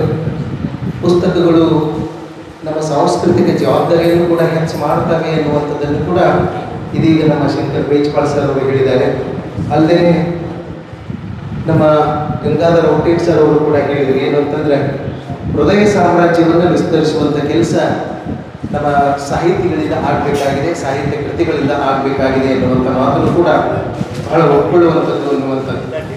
ಆ ನಿಟ್ಟಿನಲ್ಲಿ ಇವತ್ತು ನಮ್ಮ ದೈನಂದಿನ ಜೀವನದ ಪ್ರಮುಖವಾಗಿರ್ತಕ್ಕಂಥ ಒಂದು ಸ್ಥಾನವನ್ನು ಇವತ್ತು ಪುಸ್ತಕಗಳು ವಹಿಸಿಕೊಳ್ತಾ ಇದ್ದಾವೆ ಎನ್ನುವಂಥದ್ದು ಕೂಡ ಇಲ್ಲಿ ಗಮನಿಸಬೇಕಾಗಿರುವಂಥದ್ದು. ಅಂದರೆ ಇವತ್ತು ನಮಗೆ ಹೇಗೆ ಒಬ್ಬ ಒಳ್ಳೆಯ ಸ್ನೇಹಿತ ಸಿಕ್ಕಿರ್ತಕ್ಕಂಥ ಸಂದರ್ಭದಲ್ಲಿ ನಮ್ಮ ಬದುಕನ್ನು ಕಟ್ಕೊಳ್ಳಿಕ್ಕೆ ಸಾಧ್ಯ ಆಗ್ತದೋ, ಹಾಗೆ ನಮ್ಮ ಸುಂದರವಾಗಿರ್ತಕ್ಕಂಥ ಬದುಕನ್ನು ಕಟ್ಕೊಳ್ಳಿಕ್ಕೆ ಇವತ್ತು ಪಠ್ಯಪುಸ್ತಕಗಳಾಗಲಿ ಅಥವಾ ಸಾಹಿತ್ಯಿಕವಾಗಿರ್ತಕ್ಕಂಥ ಪುಸ್ತಕಗಳಾಗಲಿ ನಮಗೆ ಬಹಳ ಮಹತ್ವಪೂರ್ಣವಾಗಿರ್ತಕ್ಕಂಥ ಒಂದು ಸಾಧನವಾಗಿ ಇವತ್ತು ಮಾರ್ಪಾಡಾಗಿರ್ತಕ್ಕಂಥದ್ದು. ಸ್ವಾಮಿ ವಿವೇಕಾನಂದರವರನ್ನು ತೆಗೆದುಕೊಂಡಾಗಿರ್ಬೋದು, ಡಾಕ್ಟರ್ ಬಾಬಾ ಸಾಹೇಬ್ ಅಂಬೇಡ್ಕರ್ ಅವರನ್ನು ತೆಗೆದುಕೊಂಡಾಗಿರ್ಬೋದು, ಪುಸ್ತಕಗಳು ಎಂಥ ಮಹತ್ವಪೂರ್ಣವಾಗಿರ್ತಕ್ಕಂಥ ಒಂದು ಸ್ಥಾನವನ್ನು ವಹಿಸಿಕೊಂಡು ಅನ್ನುವಂಥದ್ದನ್ನು ಅವರೆಲ್ಲ ಮಹಾತ್ಮರನ್ನು ಗಮನಿಸಿರ್ತಕ್ಕಂಥ ಸಂದರ್ಭದಲ್ಲಿ ಒಂದು ಸುಂದರವಾಗಿರ್ತಕ್ಕಂಥ ಬದುಕನ್ನು ಕಟ್ಕೊಳ್ಳಿಕ್ಕೆ ಒಬ್ಬ ಸ್ನೇಹಿತ ಹೇಗೆ ಬೇಕೋ ಹಾಗೆಯೇ ಪಠ್ಯಪುಸ್ತಕಗಳು ಅಥವಾ ನಮ್ಮ ಸಾಹಿತ್ಯಿಕ ಪುಸ್ತಕಗಳು ಕೂಡ ಬೇಕು ಅನ್ನುವಂಥದ್ದನ್ನು ನಾವಿಲ್ಲಿ ಗಮನಿಸಬೇಕಾಗಿರುವಂಥದ್ದು ಅನ್ನುವಂಥದ್ದು. ಇಂತಹ ಒಂದು ಪುಸ್ತಕ ಪ್ರಕಟಣೆ ಕೆಲಸ ಬಹುಶಃ ನಮ್ಮ ಶಿವಾನಂದ ಸಿಲ್ಲಿಕೇರಿಯವರು ಬಂದ ನಂತರದಲ್ಲಿ ಹೆಚ್ಚಾಗಿರ್ತಕ್ಕಂಥದ್ದು ಅನ್ನುವಂಥದ್ದಲ್ಲಿ ಗಮನಿಸಬೇಕು.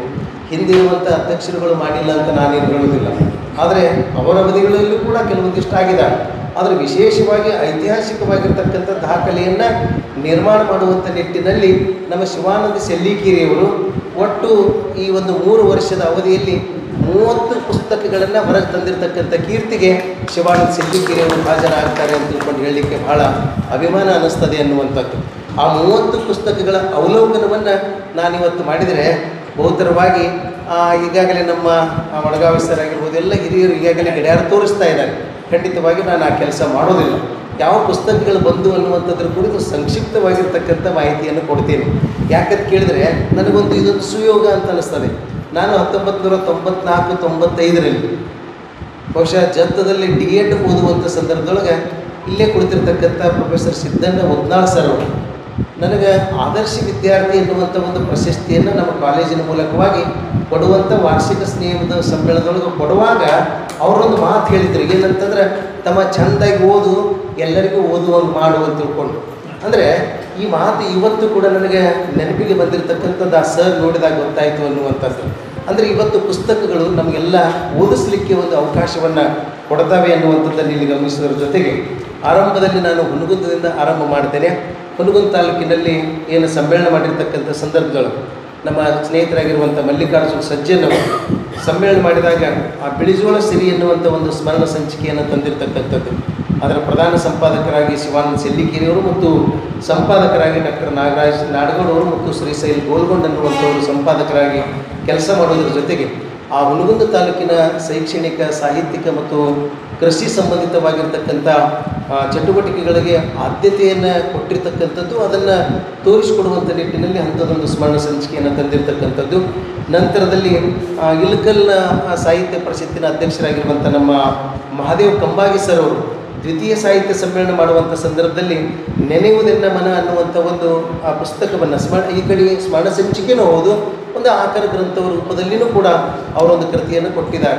ಅದರ ವಿಶೇಷತೆ ಏನು ಅಂತಂದರೆ, ಅವರು ಇಡೀ ವರ್ಷದುದ್ದಕ್ಕೂ ಏನು ದತ್ತಿ ಉಪನ್ಯಾಸಗಳನ್ನು ಮಾಡಿಸಿರ್ತಕ್ಕಂಥ ಏನು ಕಾರ್ಯಕ್ರಮಗಳದಾವೆ, ಉಪನ್ಯಾಸಗಳದಾವೆ, ಆ ಉಪನ್ಯಾಸಗಳೆಲ್ಲವನ್ನೂ ಕೂಡ ಒಂದು ಕಡೆಗೆ ಒತ್ತಟ್ಟಿಗೆ ತರಿಸಿ ಅವೆಲ್ಲವನ್ನು ಕೂಡ ಗ್ರಂಥ ರೂಪದಲ್ಲಿ ಕೊಟ್ಟಿರ್ತಕ್ಕಂಥದ್ದು ಜಿಲ್ಲೆಗೆ ಒಂದು ಮಾದರಿಯಾಗಿರ್ತಕ್ಕಂಥ ಕೃತಿ ಅಂತ ತಿಳ್ಕೊಂಡು ಹೇಳಲಿಕ್ಕೆ ಬಹಳ ಅಭಿಮಾನ ಅನ್ನಿಸ್ತದೆ ಎನ್ನುವಂಥದ್ದು. ಅದರ ಒಂದು ಸಂಪಾದಕರಾಗಿಯೂ ಕೂಡ ನಮ್ಮ ಏನು ಮೃತ್ಯುಜ ವಂಟಿಯವರು ಮತ್ತು ಬಸವರಾಜ್ ನಾಡಗೌಡವರು ಕೆಲಸ ಮಾಡಿದ್ದಾರೆ. ಮಹಾದೇವ್ ಕಂಬಾಗಿ ಅವರು ಪ್ರಧಾನ ಸಂಪಾದಕರಾಗಿ. ಅಲ್ಲಿ ಗಮನಿಸಬೇಕಾಗಿರುವಂಥದ್ದು ಏನು ಅಂತಂದರೆ, ಆ ಕನ್ನಡ ಸಾಹಿತ್ಯ ಪರಿಷತ್ತು ಬೆಳೆದು ಬಂದಿರತಕ್ಕಂಥ ದಾರಿ ಆಗಿರ್ಬೋದು, ಅಥವಾ ಕರ್ನಾಟಕ ಏಕೀಕರಣದ ಕುರಿತಾಗಿ ಆಗಿರ್ಬೋದು, ವಚನ ಸಾಹಿತ್ಯದ ಬಗ್ಗೆ ಆಗಿರ್ಬೋದು, ಕೃಷಿ, ಶಿಕ್ಷಣ, ಇವೆಲ್ಲ ಕ್ಷೇತ್ರಗಳಿಗೆ ಆದ್ಯತೆ ಕೊಡುವಂಥ ನಿಟ್ಟಿನಲ್ಲಿ ಆ ಒಂದು ಉಪನ್ಯಾಸಗಳನ್ನು ನಡೆಸುವುದರ ಜೊತೆಗೆ ಅವೆಲ್ಲವನ್ನು ಕೂಡ ದಾಖಲೀಕರಣ ರೂಪದಲ್ಲಿ ಕೊಟ್ಟಿರ್ತಕ್ಕಂಥದ್ದು. ಅಲ್ಲದೆ ಡಾಕ್ಟರ್ ವಿಶ್ವನಾಥ್ ವಂಶಾಕೃತ ಮಠ ಅವರು, ಡಾಕ್ಟರ್ ಬಸವರಾಜ್ ನಾಡಗೌಡರವರು, ಶಶಿಕಲಾ ಜೋಳದಂಥವರು, ಇಂದುಮತಿ ಪುರಾಣಿಕರಂಥವರ ಒಂದು ಶ್ರೇಷ್ಠವಾಗಿರ್ತಕ್ಕಂಥ ಲೇಖಕರಿಂದ ಉಪನ್ಯಾಸವನ್ನು ಮಾಡಿಸೋದ್ರ ಜೊತೆಗೆ ಆ ಉಪನ್ಯಾಸಗಳನ್ನು ಕೂಡ ಇವತ್ತು ಸಂಗ್ರಹ ಮಾಡಿಸಿರ್ತಕ್ಕಂಥದ್ದು ಒಂದು ಮಾದರಿಯಾಗಿರ್ತಕ್ಕಂಥ ಕೃತಿಯಾಗಿ ನಮ್ಮ ಕೈ ಸೇರಿದೆ ಅನ್ನುವಂಥದ್ದು. ಹಾಗೆಯೇ ನಮ್ಮ ಗುಳೇದಗುಡ್ಡದ ನಮ್ಮ ಡಾಕ್ಟರ್ ಎಚ್.ಎಸ್. ಗಂಟಿ ಸರ್ ಅವರು 3 ಮತ್ತು 4ನೇ ಸಮ್ಮೇಳನ, ಗುಳೇದಗುಡ್ಡದ 3ನೇ ಮತ್ತು 4ನೇ ಸಮ್ಮೇಳನ ಮಾಡುವಂಥ ಸಂದರ್ಭದೊಳಗೆ 2 ಕೃತಿಗಳನ್ನು ಕೊಟ್ಟಿದ್ದಾರೆ. ಅಲ್ಲಿ ಬಣದ ಸಿರಿ ಎನ್ನುವಂಥದ್ದು, ಇದು ಖಣದ ಸಿರಿ ಅನ್ನುವಂಥದ್ದು, ಗುಳೇದಗುಡ್ಡ ಖಣ ಅನ್ನುವಂಥದ್ದು ಬಹಳ ಪ್ರಸಿದ್ಧಿಯಾಗಿರ್ತಕ್ಕಂಥದ್ದು.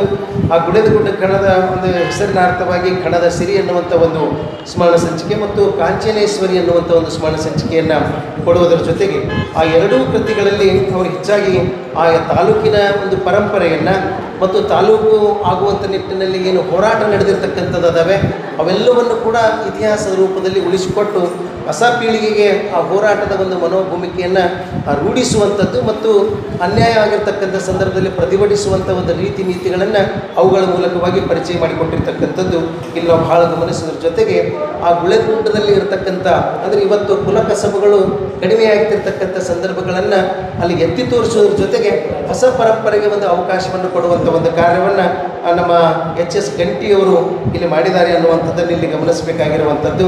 ಜೊತೆಗೆ ಬಾಗಲಕೋಟೆಯ ಕನ್ನಡ ಸಾಹಿತ್ಯ ಪರಿಷತ್ನ ಅಧ್ಯಕ್ಷರಾಗಿರುವಂಥ ನಮ್ಮ ಪಾಂಡುರಂಗ ಸಣ್ಣಪ್ಪನವರು ಕೋಟೆ ದರ್ಶನ ಅನ್ನುವಂಥ ಒಂದು ಸ್ಮರಣ ಸಂಚಿಕೆಯನ್ನು ತರೋದ್ರ ಜೊತೆಗೆ ಒಟ್ಟು 46 ಕವಿತೆಗಳುಳ್ಳ ಮತ್ತು 16 ಒಳ್ಳೆಯ ಲೇಖನಗಳುಳ್ಳಂಥ ಒಂದು ಸ್ಮರಣ ಸಂಚಿಕೆಯನ್ನು ಕೂಡ ಇಲ್ಲಿ ಕೊಡುವುದರ ಜೊತೆಗೆ ಅಂಥದ್ದೊಂದು ಕೃತಿಯನ್ನು ಕೂಡ ಇಡೀ ಜಿಲ್ಲೆಗೆ ಮಾದರಿಯಾಗಿ ಕೊಟ್ಟಿರ್ತಕ್ಕಂಥದ್ದು ಅನ್ನುವಂಥದ್ದು ಇಲ್ಲಿ ಗಮನಿಸಬೇಕು. ಭಾಳ ವಿಶೇಷವಾಗಿ ಇದೀಗ ನಮ್ಮ ಏನು ಕೋಶಾಧ್ಯಕ್ಷರಾಗಿರುವಂಥ CM ಜೋಶಿ ಸರ್ ಹೇಳಿದ ಹಾಗೆ ಬೀಳ್ಗಿಯಲ್ಲಿ ಬಾಗಲಕೋಟೆ ಜಿಲ್ಲಾ 10ನೇ ಕನ್ನಡ ಸಾಹಿತ್ಯ ಸಮ್ಮೇಳನ ಮಾಡುವಂಥ ಸಂದರ್ಭದಲ್ಲಿ ಆ 10ನೇ ಕನ್ನಡ ಸಾಹಿತ್ಯ ಸಮ್ಮೇಳನದ ಸವಿ ನೆನಪಿಗಾಗಿ ಒಟ್ಟು 10 ಪುಸ್ತಕಗಳನ್ನು ತರುವಂಥ ಒಂದು ಕಾರ್ಯ ನನ್ನ ಅವಧಿಯಲ್ಲಿ ನಾನು ತಾಲೂಕು ಸಾಹಿತ್ಯ ಪರಿಷತ್ನ ಅಧ್ಯಕ್ಷನಿದ್ದಾಗ ಇಂಥದ್ದೊಂದು ಕಾರ್ಯವನ್ನು ಮಾಡಲಿಕ್ಕೆ ಸಾಧ್ಯತೆ ಆಯಿತು. ನನ್ನ ಜಿಲ್ಲೆಯ ಎಲ್ಲ ಪದಾಧಿಕಾರಿಗಳು ಕೂಡ ಅದಕ್ಕೆ ಸಹಕಾರವನ್ನು ಕೊಟ್ಟರು ಅನ್ನುವಂಥದ್ದು ಇಲ್ಲಿ ಸ್ಮರಿಸಿಕೊಳ್ಬೇಕು. ಅಲ್ಲಿ ಕೂರಿಗೆ ಅನ್ನುವಂಥದ್ದು ಸ್ಮರಣ ಸಂಚಿಕೆ, ನುಡಿಸಿರಿ, ಬೆಳಕು, ಬೀಳ್ಗಿ ಬೆಳಕು, ಕಥಾಕಣಜ, ಕಥಾಮೃತ, ಸಾಹಿತ್ಯ ಸಿರಿ, ಸಾಹಿತ್ಯ ಸಂಪದ, ಗುಡುಗುಡು ಮುತ್ಯ, ಹಾಗೆಯೇ ರಂಗಲೋಕ ಅನ್ನುವಂಥದ್ದು ಇಂಥ 10 ಪುಸ್ತಕಗಳನ್ನು ಒಟ್ಟಾರೆಯಾಗಿ ಆ ಸಾಹಿತ್ಯ ಲೋಕಕ್ಕೆ ಕೊಡುವಂಥ ಒಂದು ಕೆಲಸ ಬೀಳ್ಗಿ ನೆಲದಿಂದ ಆಗಿರ್ತಕ್ಕಂಥದ್ದು ಅನ್ನುವಂಥದ್ದು ಇಲ್ಲಿ ಭಾಳ ಗಮನಿಸಬೇಕು. ಆ ಕೂರಿಗೆ ಅನ್ನುವಂಥ ಒಂದು ಸ್ಮರಣ ಸಂಚಿಕೆಯಲ್ಲಿ ನಮ್ಮ ಜಿಲ್ಲೆಯ ವಿಶೇಷತೆಯನ್ನು ಆ ಶಿಕ್ಷಣಕ್ಕೆ ಸಂಬಂಧಪಟ್ಟಂಗೆ ಆಗಿರ್ಬೋದು, ಸಾಹಿತ್ಯಿಕವಾಗಿ ಆಗಿರ್ಬೋದು, ಸಾಂಸ್ಕೃತಿಕವಾಗಿ, ಆಧ್ಯಾತ್ಮಿಕವಾಗಿ, ಧಾರ್ಮಿಕವಾಗಿ ಆಗಿರ್ಬೋದು, ಕೃಷಿ, ನೀರಾವರಿ, ಮುಳುಗಡೆ ಬದುಕು, ಇವೆಲ್ಲ ವಿಷಯಗಳ ಒಂದು ಚಿತ್ರಣವನ್ನು ಆ ಸ್ಮರಣ ಸಂಚಿಕೆಯಲ್ಲಿ ಕೊಡುವಂಥ ಒಂದು ಕೆಲಸವನ್ನು ಸುಮಾರು 151 ಪುಟದ ಪುಸ್ತಕದಲ್ಲಿ ಅದನ್ನು ಮಾಡಿಕೊಟ್ಟಿರ್ತಕ್ಕಂಥದ್ದು ಇಲ್ಲಿ ಗಮನಿಸಬೇಕಾಗಿರುವಂಥದ್ದು.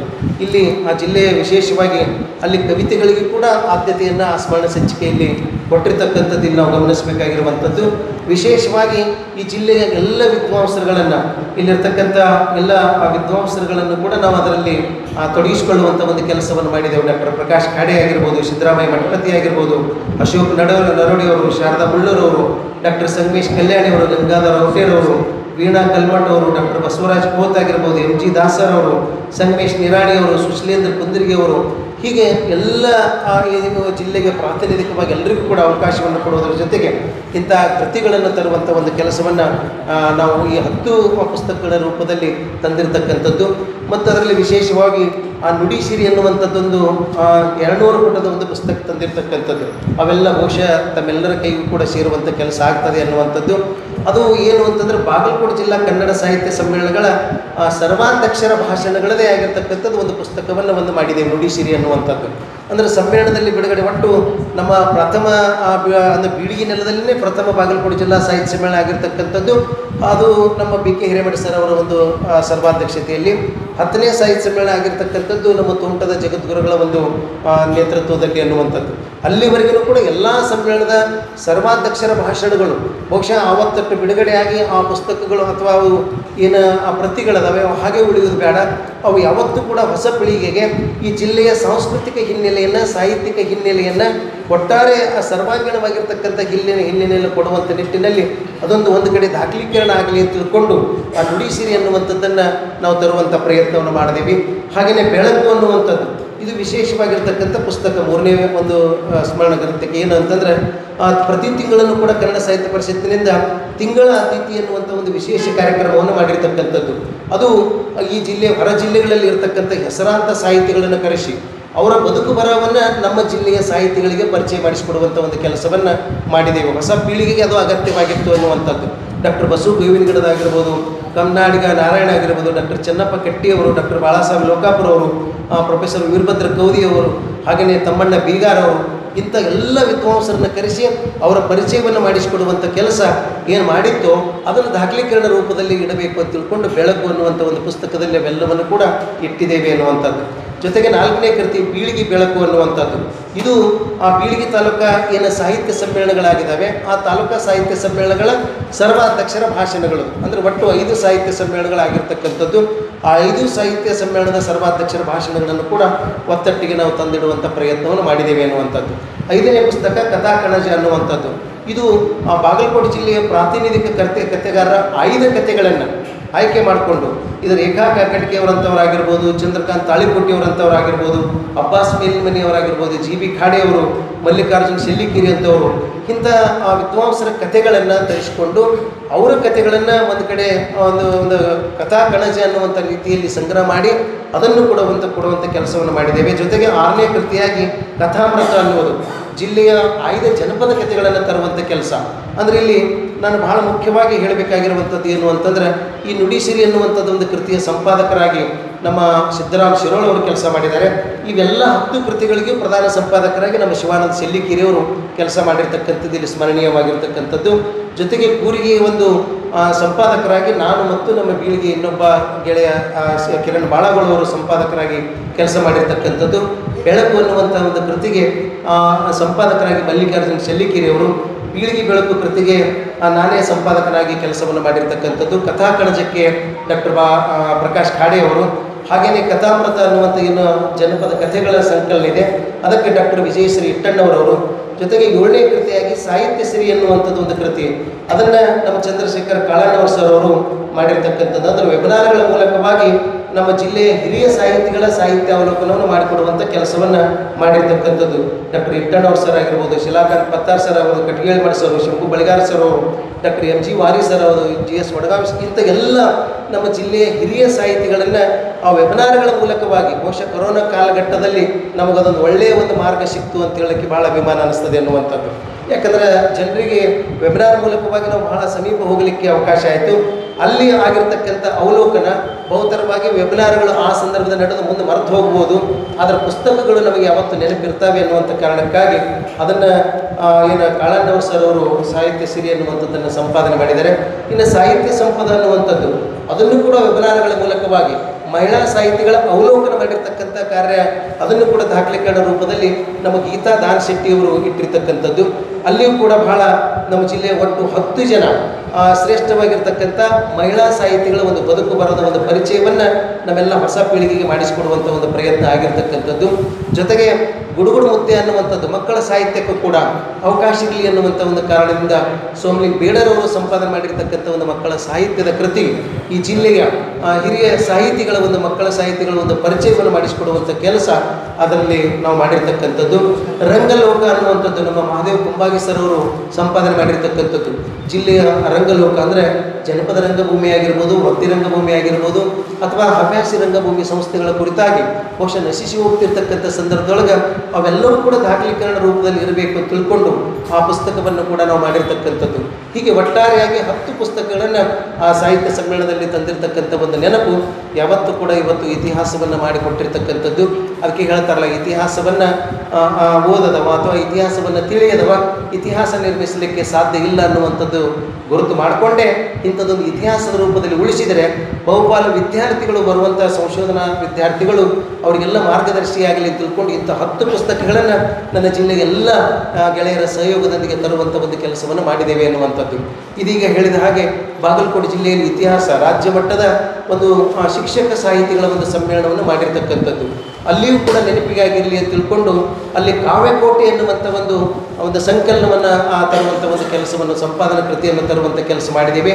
ಆ ಒಂದು ಹಮ ಪೂಜಾರಿ ಸರ್ ಅವರ ಅಧ್ಯಕ್ಷತೆಯಲ್ಲಿ ನಡೆದಿರ್ತಕ್ಕಂಥದ್ದಕ್ಕೆ ನಾನು, ಪಾಂಡುರಂಗ ಸಣ್ಣಪ್ಪನವ್ರು ಸರ್ ಅವರು, ಸಿದ್ದರಾಮ್ ಶಿರೋಳ್ ಸರ್ ಅವರು ಸಂಪಾದಕರಾಗಿ ಬಹುಶಃ ಆ ಒಳಗೆ ನಮಗೊಂದು ಏನು ಅನುಭವಕ್ಕೆ ಬಂತಂದ್ರೆ ಭಾಳ ಅಂದ್ರೆ ನಮ್ಮ ಜಿಲ್ಲೆಯೊಳಗೆ ಎಷ್ಟು ಜನ ಸಿಗ್ಬೋದು ಕವಿತೆಗಳಂದ್ರೆ ಒಂದು 50ರಿಂದ 60 ಜನ ಕವಿಗಳು ಕವಿತೆಗಳನ್ನು ಶಿಕ್ಷಕರು ಬರೆದಿರ್ಬೋದು, ಅಷ್ಟು ಸಿಗ್ಬೋದು ಅಂತ ನಾವು ನಿರೀಕ್ಷೆ ಇಟ್ಟಿದ್ದೇವೆ. ಆದರೆ ಒಂದು ಗಮನಿಸಬೇಕಾಗಿರುವಂಥದ್ದು ಏನಂತಂದ್ರೆ 150ಕ್ಕೂ ಹೆಚ್ಚು ಜನ ಶಿಕ್ಷಕ ಬಂಧುಗಳು ಕವಿತೆಗಳನ್ನು ಕಳಿಸಿರ್ತಕ್ಕಂಥದ್ದು ನಮಗೆಲ್ಲ ಬಹಳ ಸಂತೋಷವನ್ನು ತಂದಿರ್ತಕ್ಕಂಥದ್ದು. ನಾವು ನಿರ್ಧಾರ ತಗೊಂಡೀವಿ, ಹಿಂಗಿದ್ದಾಗ ಆಯ್ಕೆ ಮಾಡೋದು ಬೇಡ. ನಮ್ಮ ಶಿಕ್ಷಕರು ಬರಿತಾ ಇದ್ದಾರೆ ಅಂತಂದರೆ ಹೊಸ ಜನಾಂಗಕ್ಕೆ, ಹೊಸ ಸಂಸ್ಕೃತಿಗೆ ಒಂದು ನಾಂದಿ ಹಾಡ್ತಿರ್ತಕ್ಕಂಥವ್ರ ಕವಿತೆಗಳು ಎಲ್ಲವನ್ನೂ ಕೂಡ ಹಾಕೊಂಡು ತಿಳ್ಕೊಂಡು ಆ ಎಲ್ಲ ಕವಿತೆಗಳ ಒಂದು ಸಂಕಲನವೇ ಅದು ಕಾವ್ಯಕೋಟೆ ಅನ್ನುವಂಥದ್ದನ್ನು ತರುವಂಥ ಕೆಲಸ ಮಾಡಿದ್ದೇವೆ. ಜೊತೆಗೆ ಬಾಗಲಕೋಟೆ ಜಿಲ್ಲಾ 11ನೇ ಕನ್ನಡ ಸಾಹಿತ್ಯ ಸಮ್ಮೇಳನ ಬಾಗಲಕೋಟೆಯಲ್ಲಿ ಮಾಡುವಂಥ ಸಂದರ್ಭದೊಳಗೆ ರಜತೆ ಕೋಟೆ ಅನ್ನುವಂಥ ಒಂದು ಸ್ಮರಣ ಸಂಚಿಕೆ ತಂದಿರತಕ್ಕಂಥದ್ದು. ಹಾಗೆಯೇ ಆ ಜಿಲ್ಲೆಯ ಏನು ಹಿರಿಯ ಸಾಹಿತಿಗಳ ಒಂದು ಪರಿಚಯ ಮಾಡಿಸಿಕೊಡ್ಲಿಕ್ಕೆ ಅವರ ವ್ಯಕ್ತಿಗತವಾಗಿರ್ತಕ್ಕಂಥ ಕೃತಿಗಳು ಕೂಡ ಬರಲಿ ಅಂತ ತಿಳ್ಕೊಂಡು ಡಾಕ್ಟರ್ ಪ್ರಕಾಶ್ ಖಾಡೆಯವರ ಕುರಿತು, ಡಾಕ್ಟರ್ ಮೈನುದ್ದೀನ್ ರೇವಡಿಗಾರ ಕುರಿತು, ಡಾಕ್ಟರ್ ಅಶೋಕ್ ನರೋಡೆ ಅವರ ಕುರಿತು, ಡಾಕ್ಟರ್ CM ಜೋಶಿ ಅವರ ಕುರಿತು, ಹಾಗೆಯೇ ಶಂಕರ್ ಲಮಾಡಿ ಅವರ ಕುರಿತಾಗಿ ಹೀಗೆ ಅಲ್ಲಿಯೂ ಕೂಡ ಒಂದು 6 ಪುಸ್ತಕಗಳನ್ನು ತರುವಂಥ ಒಂದು ಕೆಲಸವನ್ನು ಮಾಡೋದ್ರ ಜೊತೆಗೆ ತಿಂಗಳ ಬೆಳಕು ಅನ್ನುವ ಭಾಗ 2ರ ಒಂದು ಕೃತಿಯನ್ನು ಕೂಡ ತರುವಂಥ ಏನು ತಿಂಗಳ ಅತಿಥಿ ಉಪನ್ಯಾಸ ವಿಶೇಷ ಕಾರ್ಯಕ್ರಮ ಇದಲ್ಲ ಅದನ್ನು ಕೂಡ ದಾಖಲೆ ಮಾಡುವಂಥ ನಿಟ್ಟಿನಲ್ಲಿ ಅಲ್ಲಿಯೂ ಕೂಡ 7 ಕೃತಿಗಳನ್ನು ಕೊಟ್ಟಿರ್ತಕ್ಕಂಥದ್ದು. ಜೊತೆಗೆ ಮುಧೋಳ ತಾಲೂಕಾ ಸಾಹಿತ್ಯ ಪರಿಷತ್ತಿನ ಅಧ್ಯಕ್ಷರಾಗಿರುವಂಥ ಆನಂದ್ ಪೂಜಾರಿ ಸರ್ ಅವರು ಬಹಳ ಕ್ರಿಯಾಶೀಲವಾಗಿರ್ತಕ್ಕಂಥವ್ರು. ಅವರು ಕೂಡ ಪರಿಶ್ರಮ ಅನ್ನುವಂಥ ಒಂದು ಸ್ಮರಣ ಸಂಚಿಕೆಯನ್ನು ತಂದು ಕೊಟ್ಟಿರ್ತಕ್ಕಂಥದ್ದು. ಅಲ್ಲಿ ಸಿದ್ಧಲಿಂಗಪ್ಪ ಇಟ್ಟಣ್ಣವರು ಗೌರವ ಸಂಪಾದಕರಾಗಿ ಕೆಲಸ ಮಾಡಿದರೆ, ಅಲ್ಲಿ ಆನಂದ ಪೂಜಾರಿ ಅವರು ಮತ್ತು ಶಿವಾನಂದ ಸಿಲ್ಲಿಕಿರಿ ಅವರು ಪ್ರಧಾನ ಸಂಪಾದಕರಾಗಿ, ಚಂದ್ರಶೇಖರ್ ದೇಸಾಯಿ ಅವರು ಸಂಪಾದಕರಾಗಿ ಕೆಲಸ ಮಾಡಿ ಬಹಳ ಐತಿಹಾಸಿಕವಾಗಿರ್ತಕ್ಕಂಥ ಒಂದು ದೊಡ್ಡ ಗ್ರಂಥವನ್ನು ಕೊಟ್ಟರು. ಏನು ಗಮನಿಸಬೇಕು ಅಂತಂದರೆ, ಒಟ್ಟು 430 ಪುಟಗಳ ಕಪ್ಪು ಬಿಳುಪು ಪುಟಗಳ ಒಂದು ಸಂಪಾದನೆ ಜೊತೆಗೆ ಕಲರ್ ಆಗಿರ್ತಕ್ಕಂಥ ಒಂದು 100 ಪುಟಗಳ ಒಟ್ಟು 530 ಪುಟಗಳ ಒಂದು ಐತಿಹಾಸಿಕವಾಗಿರ್ತಕ್ಕಂಥ ಪರಿಶ್ರಮ ಅನ್ನುವಂಥ ಒಂದು ಕೃತಿ ಕೊಟ್ಟಿರ್ತಕ್ಕಂಥದ್ದು. ಬಹುಶಃ ಈ ನಾಡಿಗೆ ತಾಲೂಕಾ ಸಮ್ಮೇಳನದೊಳಗೆ ಇಷ್ಟು ಹೆಚ್ಚು ಏನು ಪುಟಗಳ ಹೊಂದಿರತಕ್ಕಂಥ ಒಂದು ಏಕೈಕ ಸಂಪಾದನಾ ಕೃತಿ ಅಂದರೆ ಅದು ಪರಿಶ್ರಮ ಅಂತ ತಿಳ್ಕೊಂಡು ಹೇಳಲಿಕ್ಕೆ, ಅದು ನಮ್ಮ ತಾಲೂಕಿಗೆ, ನಮ್ಮ ಮುಧೋಳ ತಾಲೂಕಿಗೆ, ನಮ್ಮ ಜಿಲ್ಲೆಗೆ ಒಂದು ಕೀರ್ತಿ ತರುವಂಥ ಕೃತಿ ಅಂತ ತಿಳ್ಕೊಂಡು ಹೇಳಲಿಕ್ಕೆ ಭಾಳ ಸಂತೋಷ ಅನ್ನಿಸ್ತದೆ ಅನ್ನುವಂಥದ್ದು.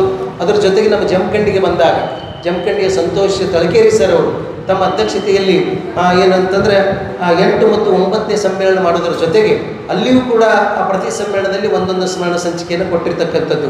ಒಂದು ಚಿಂತನ ಅನ್ನುವಂಥ ಒಂದು ಸ್ಮರಣ ಸಂಚಿಕೆ ಡಾಕ್ಟರ್ ಟಿ.ಪಿ. ಗಿರಡ್ಡಿ ಸರ್ ಅವರ ಸಂಪಾದಕದಲ್ಲಿ, ಜೊತೆಗೆ ಭಾವತೀರ್ಥ ಅನ್ನುವಂಥ ಒಂದು ಸ್ಮರಣ ಗ್ರಂಥ ಅದು ನಮ್ಮ ಸಂತೋಷ್ ತಳಗೇರಿಯವರ ಒಂದು ಪ್ರಧಾನ ಸಂಪಾದಕದಲ್ಲಿ ಮತ್ತು ನಮ್ಮ ಮಲ್ಲಿಕಾರ್ಜುನ ಇಂಡಿ ಸರ್ ಅವರ ಒಂದು ಸಂಪಾದಕದಲ್ಲಿ ಭಾಳ ಅರ್ಥಪೂರ್ಣವಾಗಿರ್ತಕ್ಕಂಥ ಸಂಪಾದನಾ ಕೃತಿಗಳು ಬಂದಿದ್ದಾವೆ.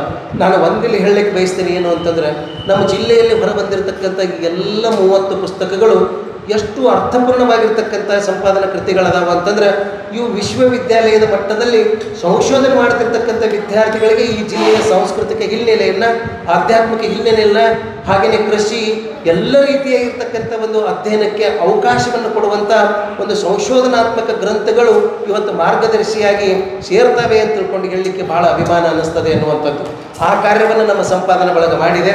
ಅದರಲ್ಲಿ ಇಲ್ಲಿ ಪ್ರೇರಣಾ ತೀರ್ಥ ಆಗಿರ್ಬೋದು, ಇತಿಹಾಸ ತೀರ್ಥ, ವೈಭವ ತೀರ್ಥ, ಸಾಹಿತ್ಯ ತೀರ್ಥ, ಕಾವ್ಯ ತೀರ್ಥ, ನೋಡಿ ಎಷ್ಟು ಸುಂದರವಾಗಿರ್ತಕ್ಕಂಥ ಅರ್ಥವಂತಿಕೆಯನ್ನು ಕೊಡುವುದರ ಜೊತೆಗೆ ಆ ಸಂಪಾದನೆಯಲ್ಲಿ ಭಾಗಗಳನ್ನು ಮಾಡಿ ನಮಗೆಲ್ಲರಿಗೂ ಒಂದು ಬಹಳ ಮಾರ್ಗದರ್ಶಿ ಕೈಪಿಡಿಯಾಗಿ ನಮ್ಮ ಕೈಗೆ ಕೊಟ್ಟಿರ್ತಕ್ಕಂಥದ್ದು ಇಲ್ಲಿ ಗಮನಿಸಬೇಕು.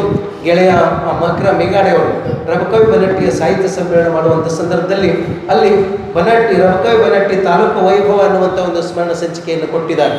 ಅದು ಕೂಡ ಇವತ್ತು ನಮ್ಮ ಸಿದ್ದರಾಜ್ ಪೂಜಾರಿ ಸರ್ ಅವರು ಗೌರವ ಸಂಪಾದಕರಾಗಿ, ಶಿವಾನಂದ ಸಿಲ್ಲಿಕಿರಿ ಅವರು ಪ್ರಧಾನ ಸಂಪಾದಕರಾಗಿ, ಮಕ್ರ ಮೇಘಾಡೆ ಸರ್ ಅವರು ಸಂಪಾದಕರಾಗಿ ಕಾರ್ಯನಿರ್ವಹಿಸಿ ಅಲ್ಲಿಯೂ ಕೂಡ ಈ ನಾಡು, ನುಡಿ, ಸಂಸ್ಕೃತಿ, ಪರಂಪರೆ ಜೊತೆಗೆ ರಬಕವಿ ಬನಟ್ಟಿ ಎನ್ನುವಂಥದ್ದು ಈ ನಾಡಿಗೆ ಏನು ಕೊಡುಗೆ ಕೊಟ್ಟಿದೆ ಅನ್ನುವಂಥದ್ರ ಎಲ್ಲ ರೀತಿಯಾಗಿರ್ತಕ್ಕಂಥ ಲೇಖನಗಳನ್ನು ಅಲ್ಲಿ ಕೊಡೋದ್ರ ಜೊತೆಗೆ ಸಾಹಿತ್ಯ ಕ್ಷೇತ್ರದಲ್ಲಿ ಇವತ್ತು ರಬಕವಿ ಬನಟ್ಟಿ ತಾಲೂಕು ಬಹಳ ವಿಶೇಷವಾಗಿರ್ತಕ್ಕಂಥ ಕೊಡುಗೆಯನ್ನು ಇಂದಿನಿಂದಲೂ ಕೂಡ ಕೊಟ್ಕೊಂಡು ಬಂದಿದೆ ಅನ್ನುವಂಥದ್ದು ಒಂದು ಮಾಹಿತಿಯನ್ನು ಕೂಡ ಆ ಸಂಚಿಕೆಯಲ್ಲಿ ಕೊಟ್ಟಿರ್ತಕ್ಕಂಥದ್ದು ನಾವಿಲ್ಲಿ ಗಮನಿಸಬೇಕಾಗಿರುವಂಥದ್ದು.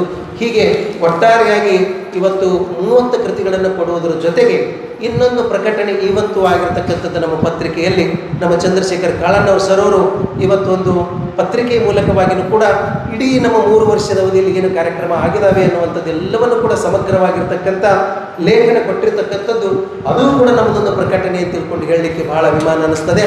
ಹಿಂದೆ ನಾನು 2008ರಿಂದ 2011 ಅವಧಿಯಲ್ಲಿ ಎಸ್ ಜಿ ಕೋಟೀಶ್ ಸರ್ ಅವರು ಜಿಲ್ಲಾ ಅಧ್ಯಕ್ಷರಿದ್ದಾಗ ಆವಾಗ ಕೂಡ ನಾನು ಬೀಳಿಗಿ ತಾಲೂಕಾ ಸಾಹಿತ್ಯ ಪರಿಷತ್ ಅಧ್ಯಕ್ಷ ಇದ್ದೆ. ಆ ಸಂದರ್ಭದಲ್ಲಿ ನಮ್ಮ ಕೋಟಿ ಸಾಹೇಬರು ಅವರು ಮಾಸಿಕವಾಗಿ ಪ್ರತಿ ತಿಂಗಳನ್ನು ಕೂಡ ಒಂದು ಹೆಂಗೆ ನಮ್ಮ ನುಡಿಸಿರಿ ಅಂತ ಬರ್ತದೆ ಅಂಥದ್ದೊಂದು ಸಂಚಿಕೆಯನ್ನು ಮಾಡಿ ಜಿಲ್ಲೆಯೊಳಗೆ ಏನು ಸಾಹಿತ್ಯ ಕಾರ್ಯಕ್ರಮಗಳು ನಡೀತವೆ ಅವೆಲ್ಲವನ್ನು ಕೂಡ ಕನ್ನಡಿಗರಿಗೆ ಪರಿಚಯಿಸುವಂಥ ಒಂದು ಕೆಲಸವನ್ನು ಮಾಡ್ತಿದ್ರು. ಅದನ್ನು ಇವತ್ತು ನಾವು ಪಣ ತೊಡಬೇಕಂತ ತಿಳ್ಕೊಂಡು ನಾನು ಜಿಲ್ಲಾ ಅಧ್ಯಕ್ಷರಲ್ಲಿ ಮನವಿಯನ್ನು ಮಾಡ್ಕೊಳ್ತಾ ಇದ್ದೇನೆ. ನಾವು ಅಟ್ಲೀಸ್ಟ್ ತ್ರೈಮಾಸಿಕವಾಗಿ ಜಿಲ್ಲೆಯಲ್ಲಿ ನಡೀತಿರ್ತಕ್ಕಂಥ ಸಾಹಿತ್ಯಿಕ ಕೆಲಸಗಳನ್ನು ಒಂದು ಮಾಸಿಕ ಒಂದು ತ್ರೈಮಾಸಿಕ ಪತ್ರಿಕೆ ಮೂಲಕವಾಗಿ ಜಿಲ್ಲೆಯ ಓದುಗರ ಕೈಗಿಡುವಂಥ ಒಂದು ಪ್ರಯತ್ನವನ್ನು ನಾವೆಲ್ಲ ಪರಿಷತ್ತಿನ ಅಧ್ಯಕ್ಷರುಗಳು ಮತ್ತು ಜಿಲ್ಲಾ ಪದಾಧಿಕಾರಿಗಳು ಮಾಡೋಣ ಅನ್ನುವಂಥ ಮಾತನ್ನು ಈ ಸಂದರ್ಭದಲ್ಲಿ ಹೇಳುವುದರ ಜೊತೆಗೆ ಬಹುತರವಾಗಿ ತಾವು ಕೊಟ್ಟಿರ್ತಕ್ಕಂಥ 10 ನಿಮಿಷದ ಅವಧಿಯಲ್ಲಿ ಆಗದೇ ಇದ್ದರೂ ಒಂದು 5 ರಿಂದ 10 ನಿಮಿಷ ಹೆಚ್ಚಿಗೆ ತೋಳುವಂಥ ಒಂದು ಅವಕಾಶ ಆಯಿತು. ಅದಕ್ಕೆ ಕ್ಷಮೆಯನ್ನು ಕೇಳೋದ್ರ ಜೊತೆಗೆ ಇಂಥ ಅವಕಾಶಕ್ಕಾಗಿ ನನಗೊಂದು ಜಿಲ್ಲಾ ಅಧ್ಯಕ್ಷರು ಅಂತದನ್ನು ತಿಳಿಸಿರ್ತಕ್ಕಂಥ ಸಂದರ್ಭದಲ್ಲಿ ಒಂದು ನ್ಯಾಯವನ್ನು ಒದಗಿಸಿಕೊಡುವಂಥ ಕೆಲಸ ಸಂಕ್ಷಿಪ್ತ ರೂಪದಲ್ಲಿ ಮಾಡಿದ್ದೇನೆ. ಅದಕ್ಕೆ ತಾವೆಲ್ಲರೂ ಕೂಡ ಆಲಿಸಿದ್ದಕ್ಕಾಗಿ ಧನ್ಯವಾದಗಳನ್ನು ಅರ್ಪಿಸ್ತಾ ಮಾತು ಮುಗಿಸ್ತೇನೆ. ನಮಸ್ಕಾರ. ಈಗ